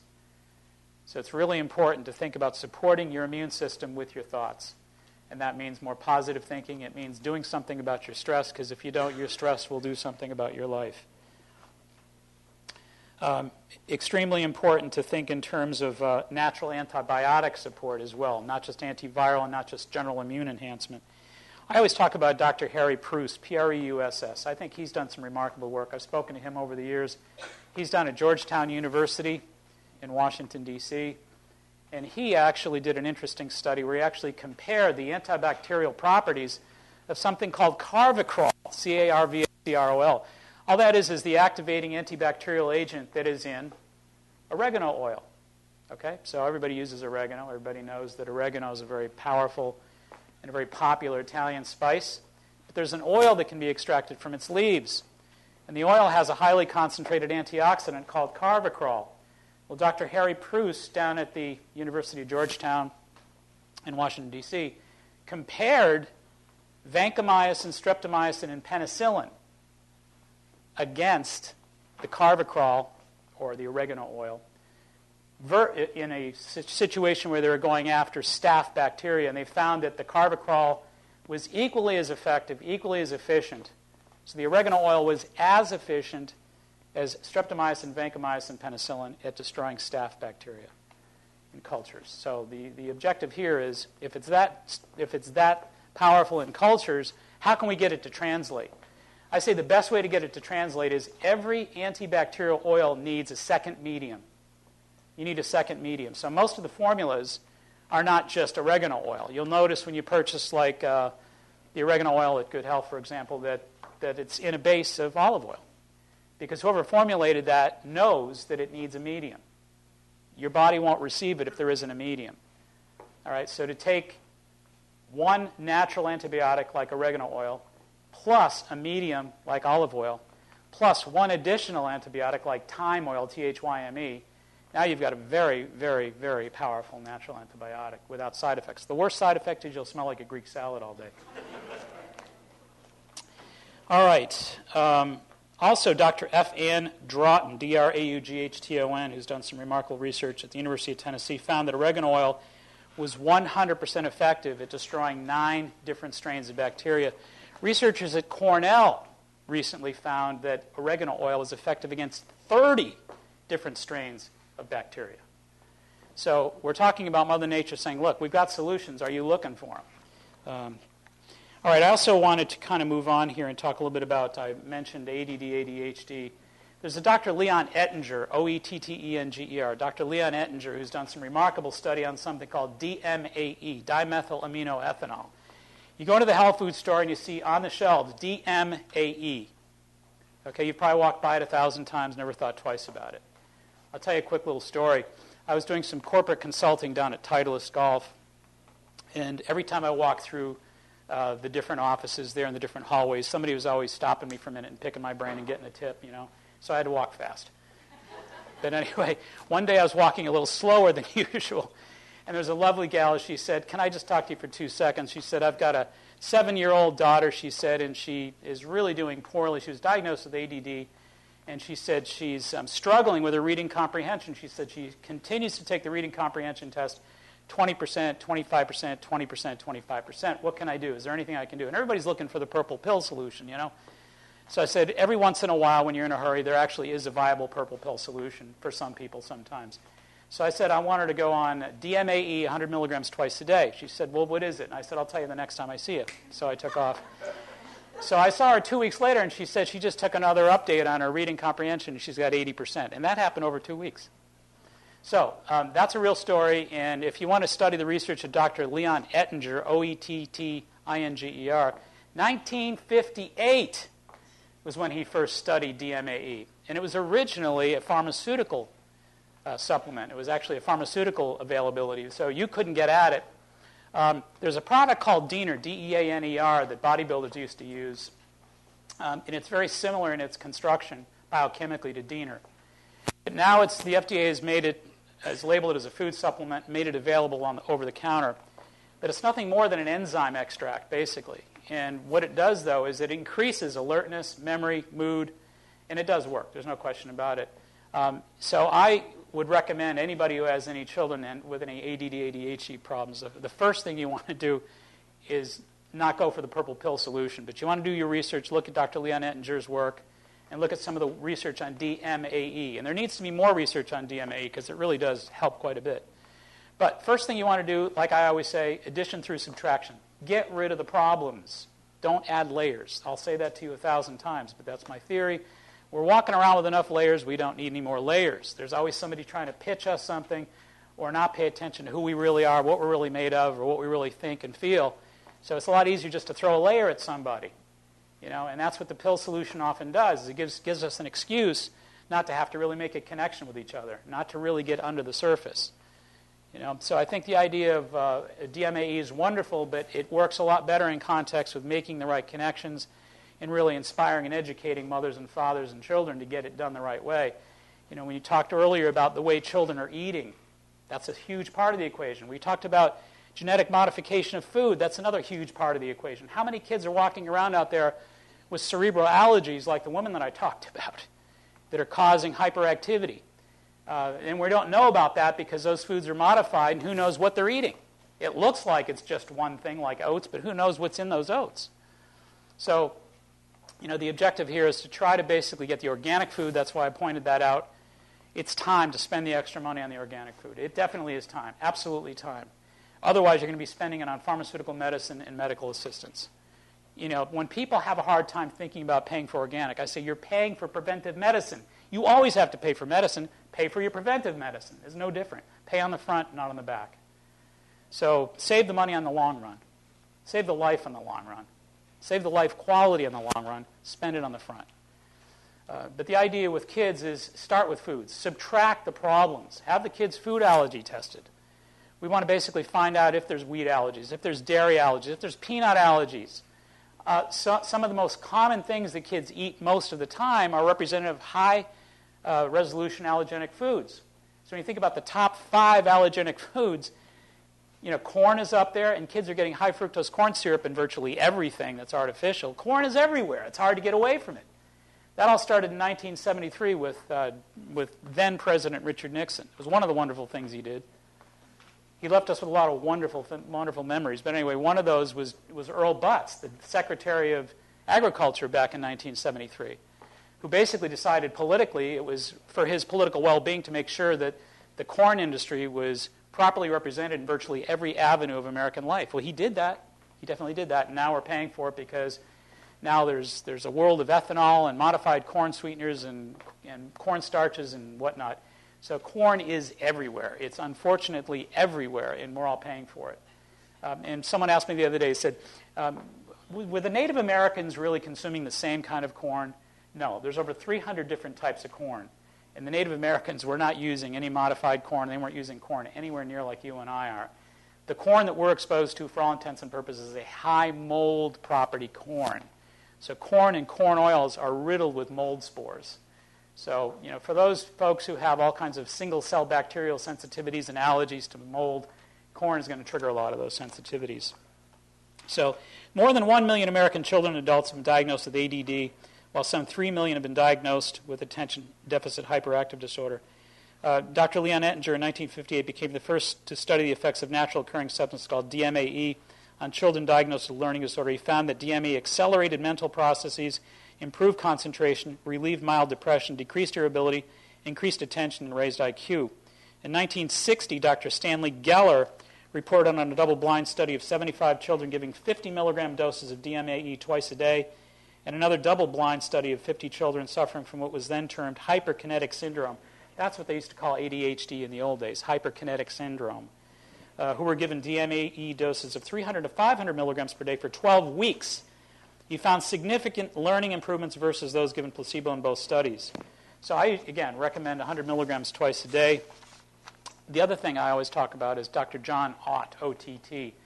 People remember, some folks remember the Disney classic Fantasia, remarkable movie. Well, the doctor who actually did all of the light research and all the special effect light work for that particular classic movie was Dr. John Ott, O-T-T, of Sarasota, Florida at the time. He's living out in California now. But Dr. Ott basically determined in a study that he performed, he was given a grant to work within the Sarasota school system a number of years ago. That was back in 1973. It's called the GOCIO, G-O-C-I-O, GOCIO School Study Project, GOCIO. And the GOCIO project was really interesting because what he did was he basically put broad spectrum lights in all the classrooms, full spectrum lighting. So the idea that you and I are generally exposed to partial spectrum light, in his opinion, was really a very major contributor to distraction problems, adrenal problems that cause distraction problems, lack of concentration, lack of memory, et cetera, et cetera. So it was his belief that if you simply put broad spectrum, full spectrum lights in those classrooms, that alone would make a difference. He found two things. He found that made a significant difference over the course of a year. He also found in a shorter study that when you gave children the full spectrum light exposure, plus when you give them zinc, and when you give them magnesium, and when you give them omega-3 fish oils, that their nervous system responds differently. Well, of course it would respond differently. There's a remarkable book written by Dr. Zoltan Rona called Childhood Illness and the Allergy Connection, where it talks extensively about zinc omega-3 fats that really discusses in great length the Purdue University research that actually first discovered that. The Purdue researchers found there were significant differences between children that were diagnosed with ADD and ADHD. They had 75% less omega-3 in their tissues. They had 75 to 80% less magnesium. So these kids are very deficient in nerve tranquilizers. That's what magnesium is. It's Mother Nature's nerve tranquilizer. Okay, they were deficient in B12. They were deficient in zinc. These are all natural nerve tranquilizers. So when you give the kid natural light, when you give the kid whatever it is that they're missing, there's a great term that was coined years ago by the Nobel Prize researchers, Dr. Linus Pauling and his crew, the term orthomolecular. Orthomolecular means the right molecule. It's a great term because it means medicine should be all about finding out what's missing and then let's plug it in and get some equilibrium back in place. So orthomolecular means finding the right molecule. It's like these kids that are deficient in magnesium. Magnesium, if we took all the magnesium out of your system, you wouldn't sleep ever. You'd be wired. You'd be completely jacked up, and you wouldn't have any ability to really relax or sleep. So magnesium is a very powerful nerve tranquilizer that these kids are deficient in. So we need to get the right molecule, plug it in, give them what they need. What we're doing instead is we're basic. Think about this. We have these kids now that are malnourished, that are food allergenic, okay, and they're going through their own emotional stresses in the culture and the crazy world that we live in. It's tough enough for us to manage, okay? All right, now what we're going to have happen is we're going to find these kids are diagnosed with this condition that says they're not performing up to our standards. We've got to make sure that they kick it up a notch. Let's put them on something like Ritalin to force them to move at a higher level of grasping information. And the idea of forcing that adrenal gland up is really taking an already exhausted system that's inefficient and that's actually completely imbalanced because of a lack of vital nutrients to the nervous system. Now what are we doing to the nervous system? Are we helping it by stimulating it artificially with Ritalin? I think not.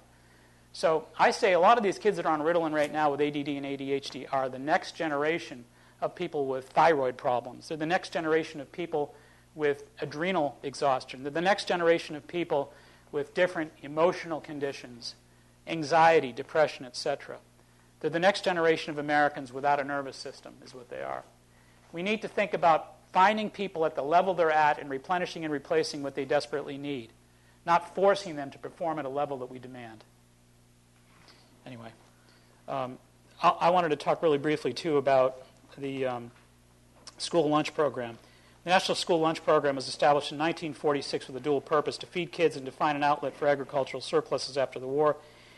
Today we know that one of these goals was accomplished. On an average day, more than 30 million American kids eat school lunch and 10 million eat school breakfast.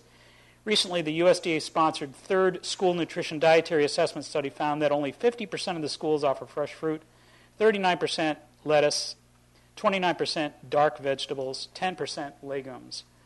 They also found that over 80% of the schools exceeded the recommendations for total fat, while only 6% met the standards for nutrition.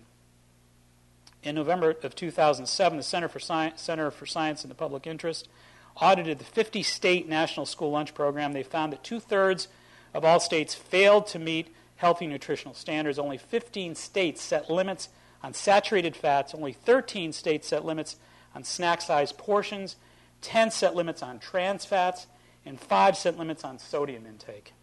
And all they found that only 11 states approached what they considered a passing grade. So, again, you can't be giving these kids Ritalin and then giving them that kind of food. It doesn't work. It's not fair to them. I wanted to talk really briefly about, for moms and dads here, because this is all about families, obviously. Breast cancer, 192,000 diagnosed each year, 40,000 deaths. It's the second leading cause of death for women. 2002 study published in the Journal of Clinical Oncology followed for 8 years. Women with early-stage breast cancer live longer with diets rich in fruits, vegetables, and whole grains. Another recent study of 1,400 postmenopausal women showed that 4,000 IUs of vitamin D per day cut the risk of breast cancer in half. Similar risk reductions were found with ovarian, lung, colon, pancreatic, and prostate cancer as well. The research also reveals the importance of risk-lowering polyphenols like EGCG found in green tea, which we talked about earlier with Alzheimer's. Isn't that interesting? We're finding crossover effects. In other words, we found one study from UCLA that said in green tea there's an antioxidant called EGCG that has the ability to block the plaques that create dementia and Alzheimer's. Now we're finding some interesting studies that were recently published that indicate that it has the risk, that it lowers the risk of breast cancer as well. So once again, back to what we said about these galactoproteins. The real culprit that really opens up these genetic expressions for disease in all cases is this bonding of protein and sugar, this galactoprotein thing. So the idea that these galactoproteins really cause metastases, cause these plaques in the body, cause a variety of different conditions that suppress immunity, etc., really means that we need to be careful about high concentrations of animal fats plus sugars.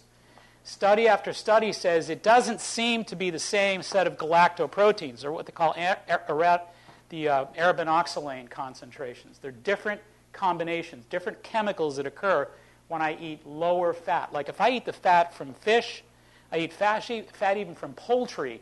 So fish and poultry fats that are combined with these sugars don't have the same effect. So the fat from, like we said, the inflammatory peanuts, fat from the red meats, fat from cheese, combining those fats with sugars is what really we have to be very, very careful about. Study after study indicates very clearly that those folks who eat lower concentrations of fats, that's another one of the UCLA studies that suggests that men, we're going to talk about that in just a few seconds, but men who ate lower fat proteins, less animal proteins, significantly lowered their risk of death from prostate cancer.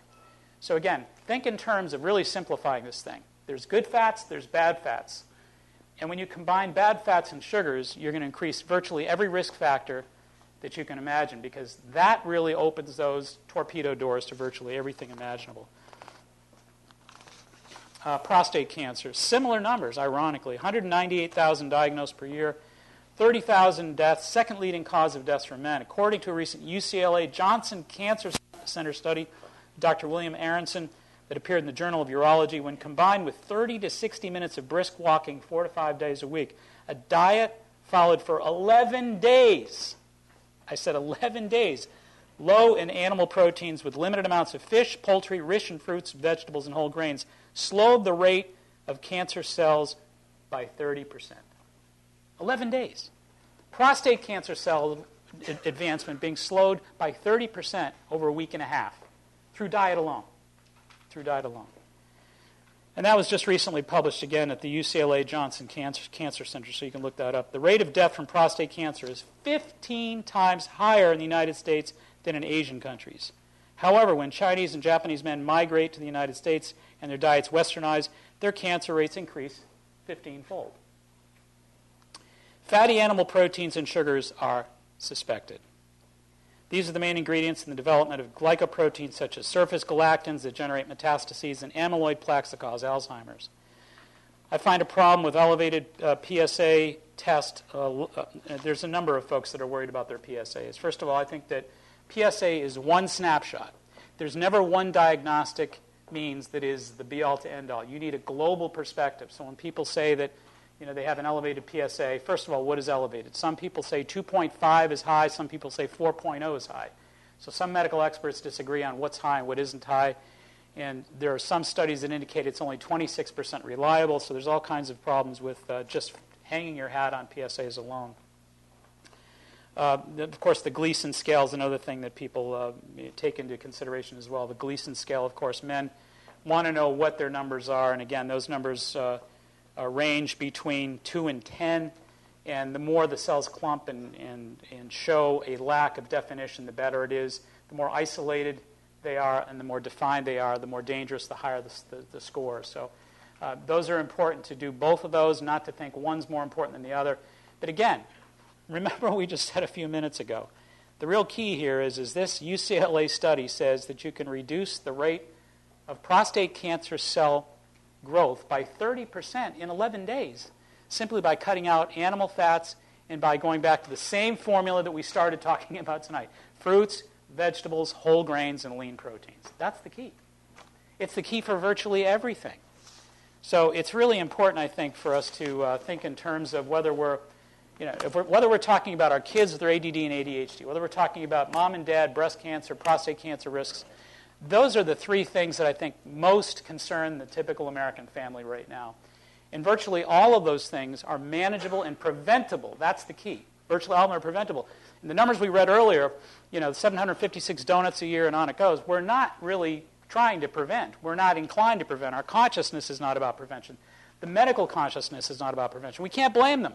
They've got enough to do. We can't blame the government. They've got enough to do. And again, it's not cost effective to try to take a room like this, educate them, inspire them, and to track them from time to time. That's why they have people like me go into corporate environments and to completely revolutionize the corporate healthcare system.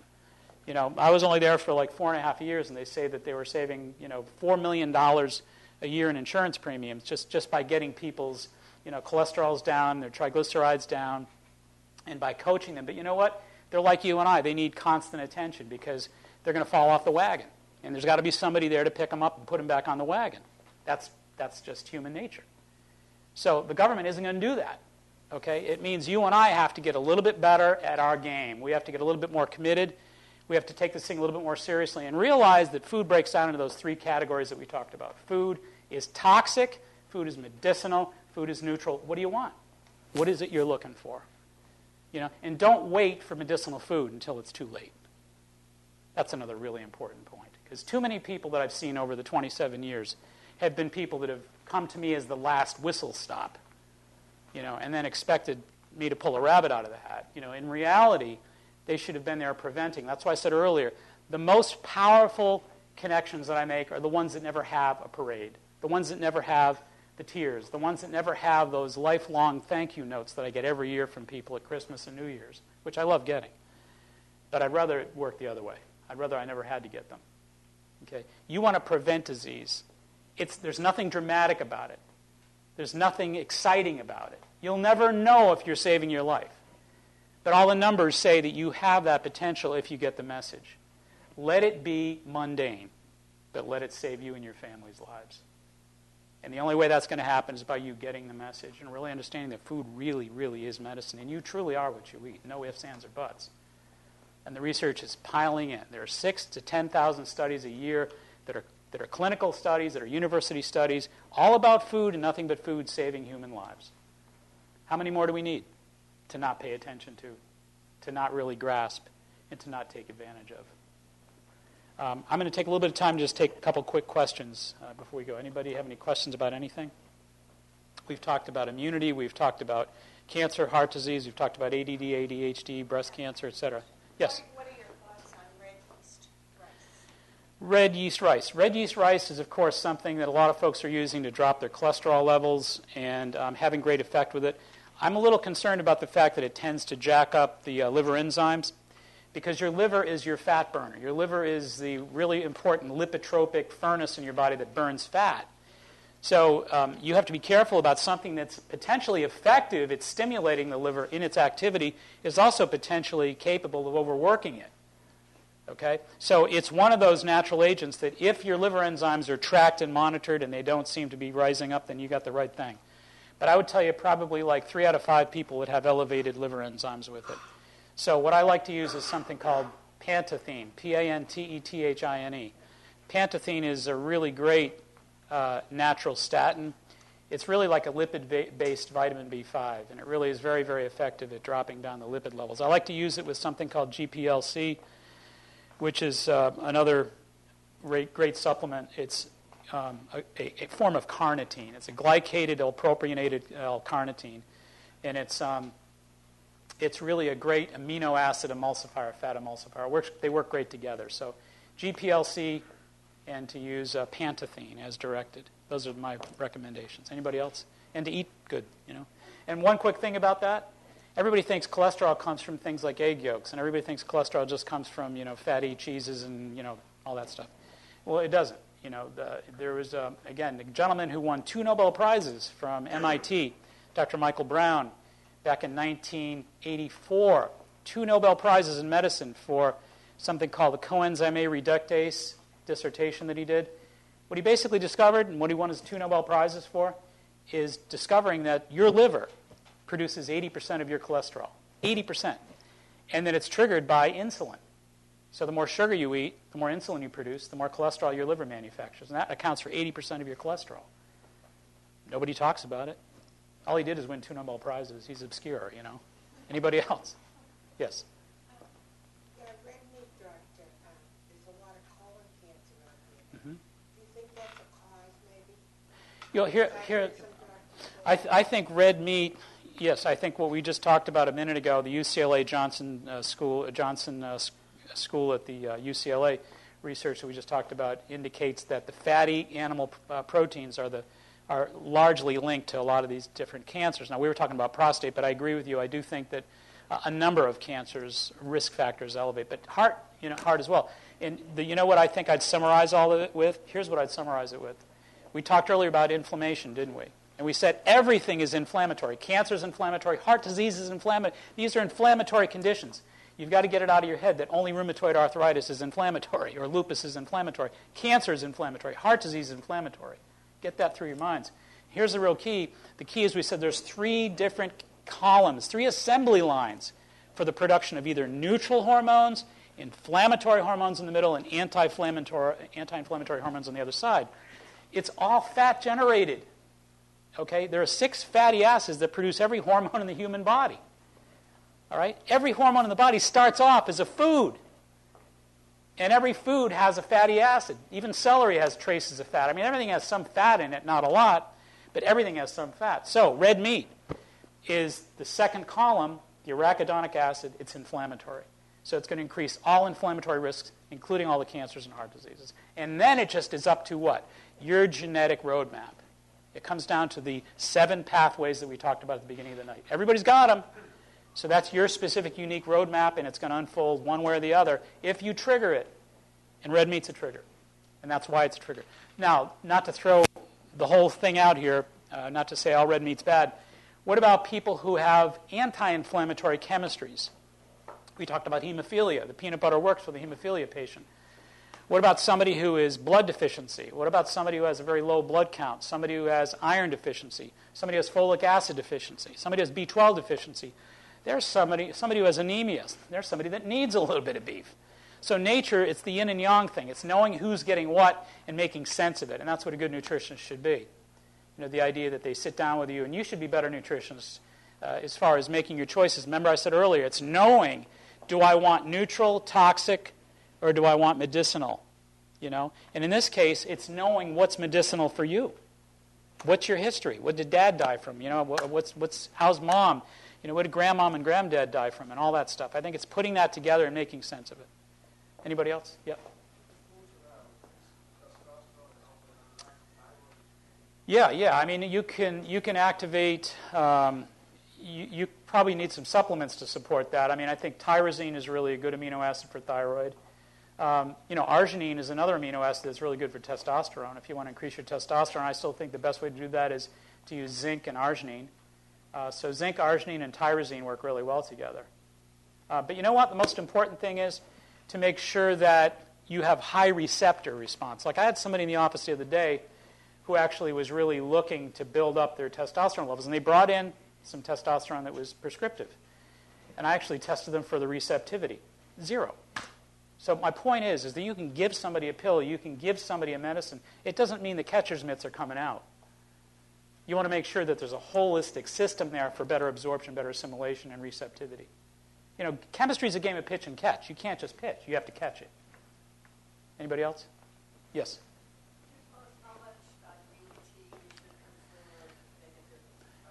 Well, once again, I believe in bio-individuality. I believe it's all up to the individual. I know if I had green tea, I'd never sleep. So I'm really sensitive to it. I can't do chocolate, green tea. Some of those catechins and some of those polyphenols just jack me up.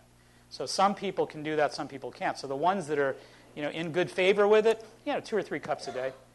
And I think that if somebody's looking to really enhance their antioxidant properties, if they're facing a condition or a disease process, you might want to double that. Somebody else have? Yes. You talked about substituting peanut butter with soy butter. Yes. Would almond butter be another? Almond butter is a neutral. In other words, if you want a neutral, you don't want a medicinal, great. Okay, so if I take here, it's a great question because we got almond butter over here as a neutral, okay, and we've got peanut butter is a toxic, and the soy nut butter, if you're not sensitive or allergic to soy, would be a medicinal. Yeah. Anybody else? Yeah. When you said about, forget the initials, but applying to the ADHD. The DMAE, you mean? Yes. Would that also apply to sensory processing disorder? Yes. Yep. Absolutely. Anybody? Yeah. Yeah. Yes. Yeah. You would just go a lower dose. You'd probably only do like maybe 25 or 50 milligrams, which may be a matter of breaking up a small portion of a pill. They're not capsules. They're pills that can be broken up in a smaller dose. But yes. Yeah, I use a lot of spices. Sometimes I wonder if I might be using too much of some spice. Is there any upper limit on something? Well, yes. But here's the deal. It goes back to what I just said to this woman a moment ago about the green tea. It's bio-individualistic. It always is. Okay, you can never get past your specific unique needs. We have to start addressing ourselves and demanding that we're being addressed as individuals. We have a whole universe of uniqueness, each one of us, a whole universe of different chemical uniqueness, emotional uniqueness, mental, spiritual uniqueness. We're all very complicated. We're very complex, and that's something we should honor. Especially when it comes to healthcare, especially when it comes to dire circumstances related to healthcare. That has to be honored. So, when we're honoring you, we're saying, look, let's find out what you're allergic to. Let's find out what you do well with. Let's find out what you don't do well with. That's why when I test people, sometimes what I'll do is I'll measure +1 to +10 and -1 to -10. So if I'm checking you for the top 5 spices that you like, and I'll say, okay, well, this spice, you're a +8 out of 10. Great, use all you want. This one, you're only a -2. It doesn't look so great. Stay away from it. So it's like testing for food allergies. I want to know specifically what you respond well to, what you don't. So it's not just on paper. It's a combination of what's wonderful on paper based on studies and research and what we've learned about food, combined with what you tolerate best. So it's a really great meeting between you and food. Yes? My entire family is high anxiety. Yep. We're all a nervous wreck. I would guess that magnesium would be helpful, but is there any particular foods that we should put in our diet? Well, the first thing I talk about is removing. So does anybody drink coffee in the family? Yeah. Anybody other than you? We have children that are high anxiety. They don't get anything like that. All right. But here's the deal. I think, to a great extent, kids reflect their environment. I'm a great believer in energy. I've studied a lot of Chinese medicine. I'm a great believer that we absorb our environment. And I believe energy and matter are both interconvertible and transferable, as Einstein taught us back in 1919. I take that literally. I'm not a Newtonian. I'm an Einsteinian. I really believe in not just what we put on our bodies and what we just eat and what our material needs are, but I believe in the energetic properties that we surround ourselves with. So if I put some kids in an environment where everybody's running around drinking coffee and acting manic, how would you expect them to act? You know what I mean? Hey, look how mellow the kids are. When are they going to get what we get? So, I think they reflect their environment. But anyway, my answer to that is it's probably not going to be just a matter of what you add, but what you subtract. Caffeine should be subtracted. Sugar, food coloring, food allergies should be detected and subtracted. Then you start from there. So before you can add layers in my world, you want to subtract what doesn't belong there. Does that help? In terms of foods, obviously you want to be careful of processed foods. So you subtract a lot of those food chemicals, and I think, we talk 17 pounds of food additives a year. Who knows what kind of effects those food additives are having on you and your family? Yep. You had something? No, anybody? Yes. Can food be helpful in diseases such as OCD? Yeah, well, I mean, again, I think here's the way I like to answer that question. I tend not to even look at diseases like flavors, when you go to Howard Johnson's, and they say there's 57 varieties of virtually every disease imaginable. And it's like the story about the man who goes to the doctor, and he says, the doctor looks at him, he says, I got good news and bad news. And he says, just give me the good news. He says, all right, they're about to name a disease after you. So there is this process where we find new diseases and give them a new name, and the doctor that discovered it is all excited and he gives it that name. So, I mean, this idea of classifying diseases is a different system of medicine. What I would prefer to do is not look at the enemy, but look at the fort, like I said earlier. My focus is on the fortress. If the fortress is in homeostasis, if it's in balance, if it's loved, if it's cared for, if it's given all the great stuff that it deserves and needs, chances are better than good you won't have to be thinking about what the name of the enemy is. So I prefer to look at it that way. But anyway, with that in mind, if you combine what I just said with what I said earlier, orthomolecular, finding the right molecule, if you want to really look at some remarkable research, the Princeton BioBrain Center down in Princeton, New Jersey, for years, Dr. Carl Pfeiffer. Carl Pfeiffer was a PhD and an MD, and he wrote a number of wonderful books. One is called Mental and Elemental Nutrients. And what he did was, he found that when they brought patients into them at Princeton that were very, very sick with very serious conditions of schizophrenia, that he could actually determine how to neutralize the schizophrenia by finding out what nutrients were missing and replace them. So orthomolecular means replacing the missing link. Okay, so back to what we said about food and nutrients. If you were properly tested in a clinical manner, and we found out what your chemistries look like, and we found out what you're missing, your zinc, your B12, your iron, whatever. And we found out the most glaring deficiencies and replaced them over a period of time and taught you how to stop neutralizing or wiping them out with the wrong kind of eating. Chances are better than good that you could actually repair the imbalance. I'd rather have you think in terms of correcting the imbalances, finding the right molecule, plugging them in. But OCD, to me, I think, has a great deal to do with what we call linkage. The idea of neurotransmission. The brain is always sending messages, and it sends messages at 260 miles an hour, so it's real busy doing that.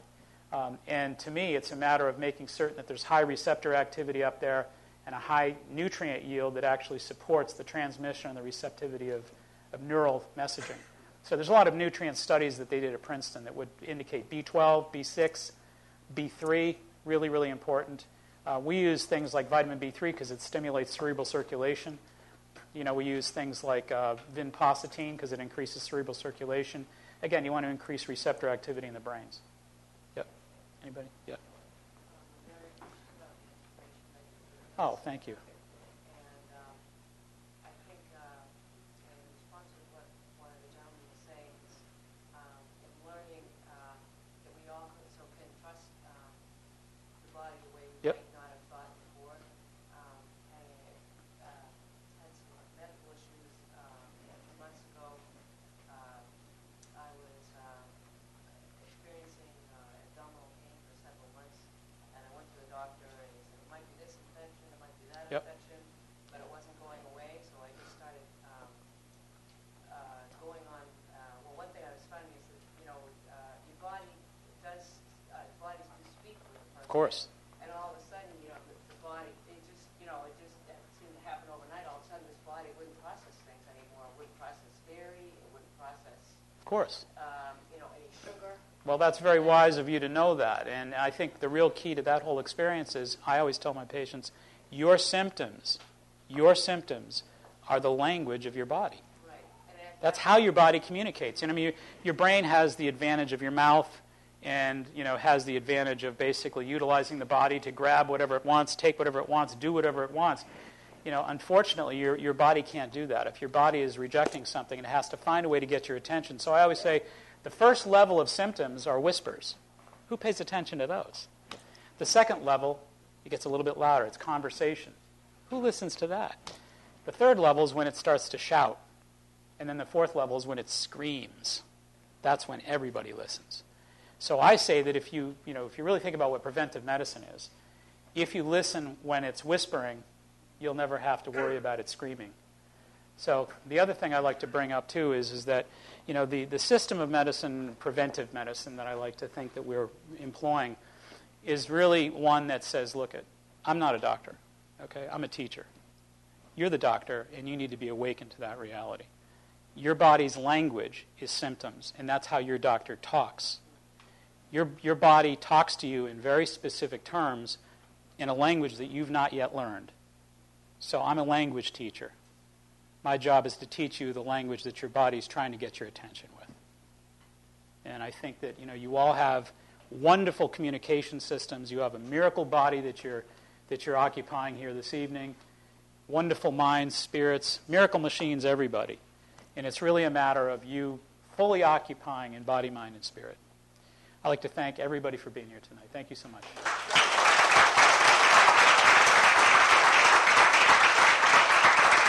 Thank you.